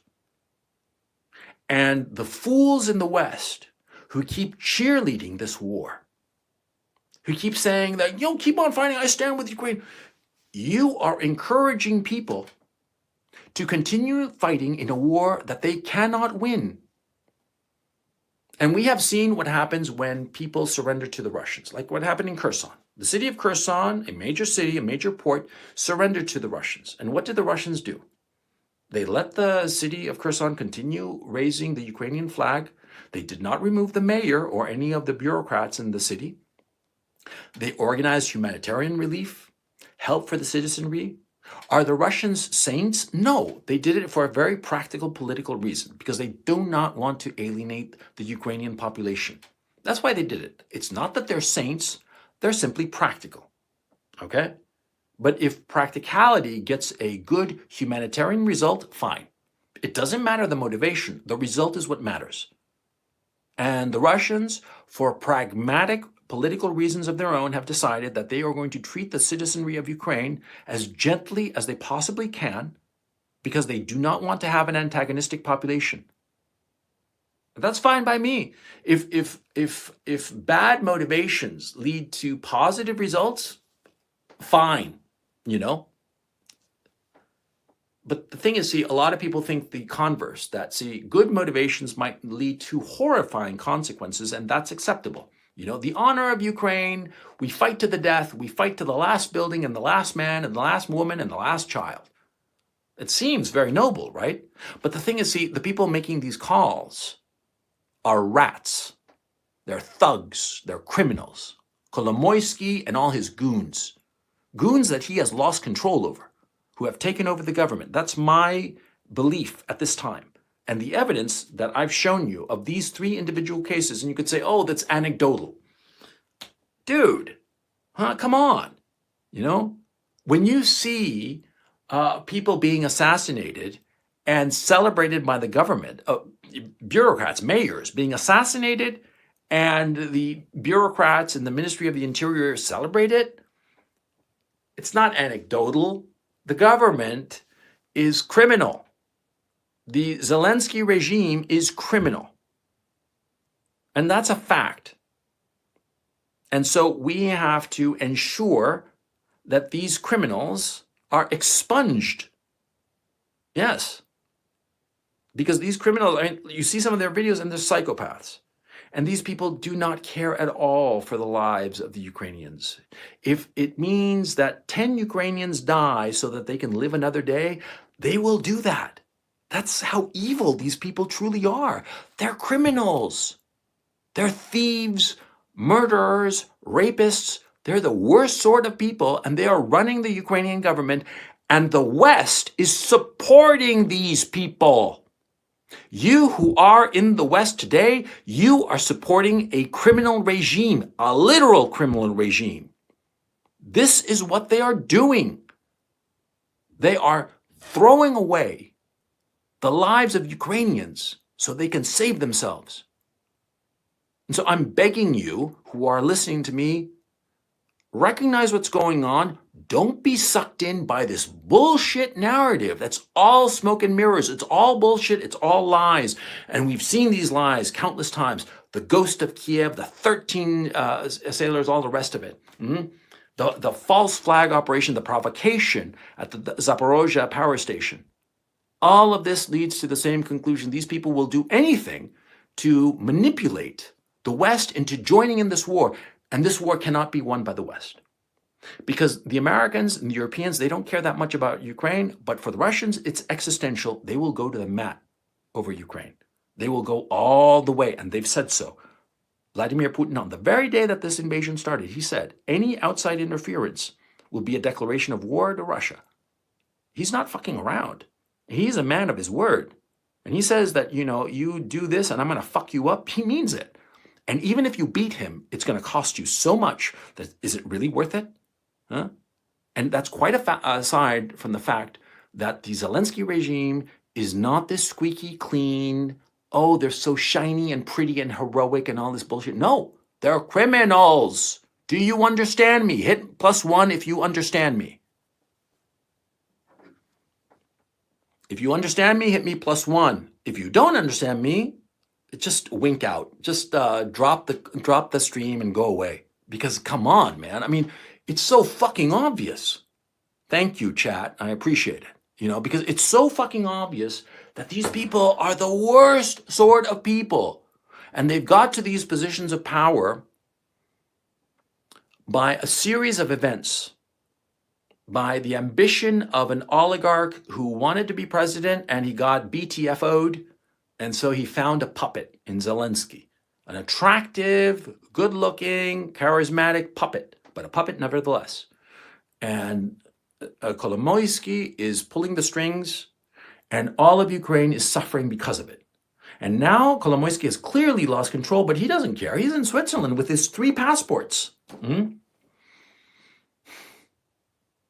Maybe I'm pissed off because I only have 2 passports. Maybe I feel like less of a man. But at least my kids have 3 passports. Anyway, I mean, I have to get some levity into this because, it's just so depressing. I truly love Ukraine. I live here. They're lovely, lovely people. And it so hurt me to realize and discover that many people in Ukraine consider me a traitor because of my realistic assessment of the Ukraine situation at the beginning of this war.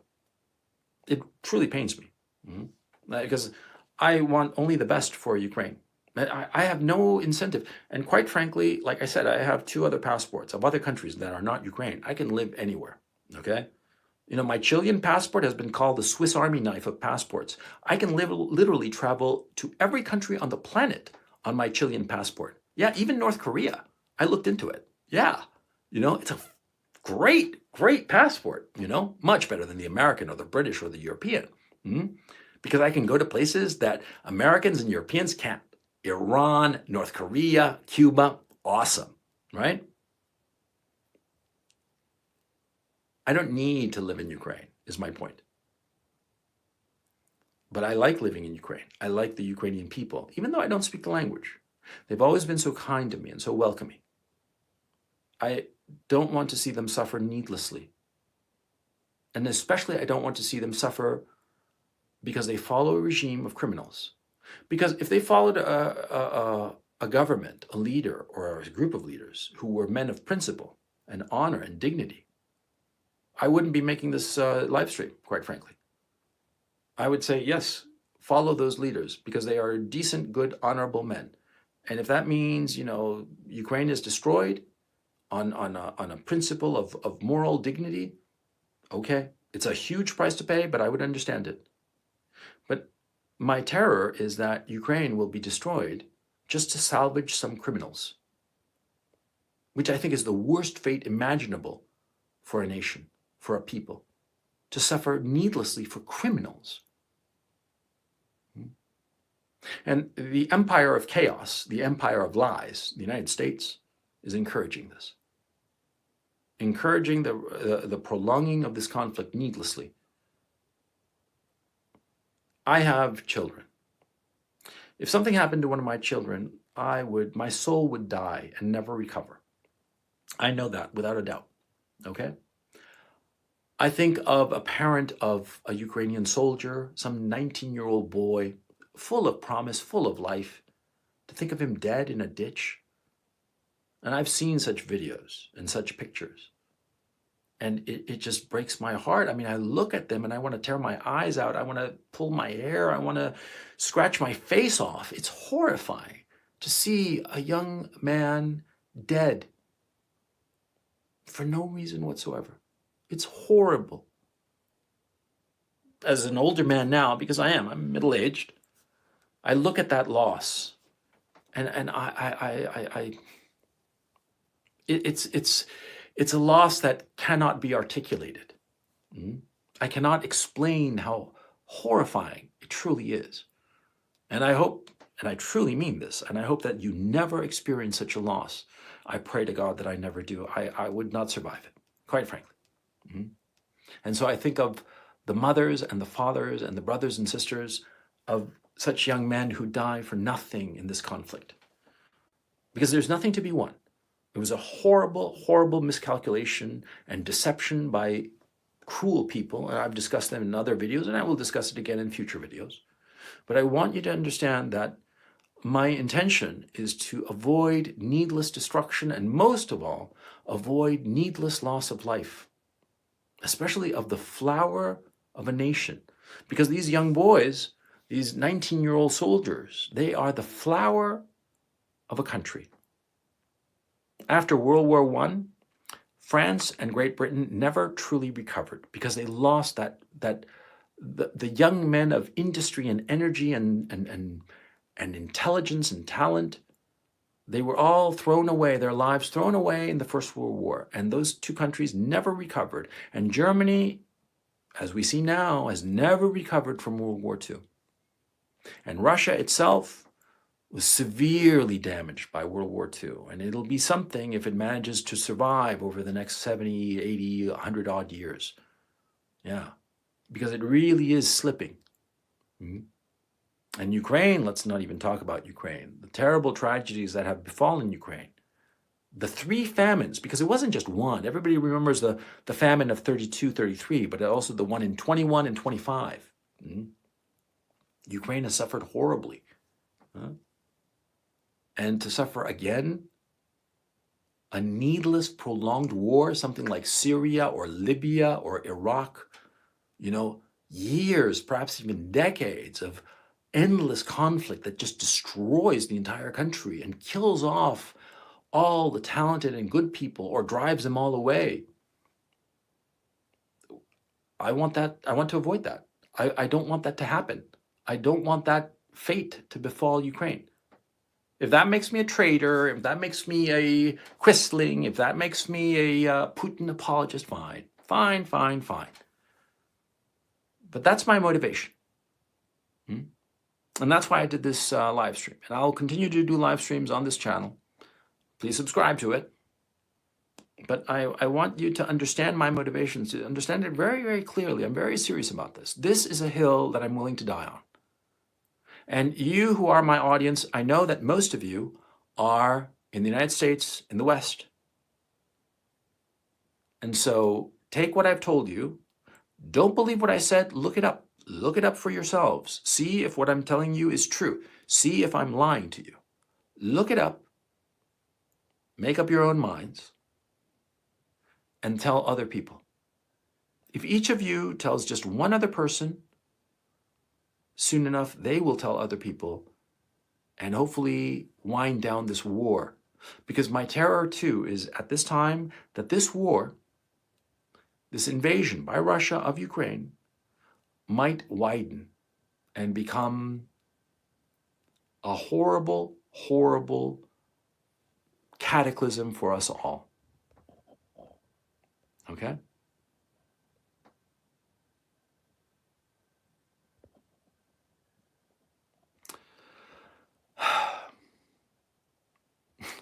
And some here in the chat say that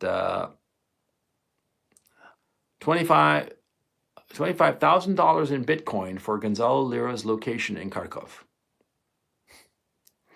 I'm only worth $25,000? Jesus, man. I thought I was worth more. Take it easy, guys.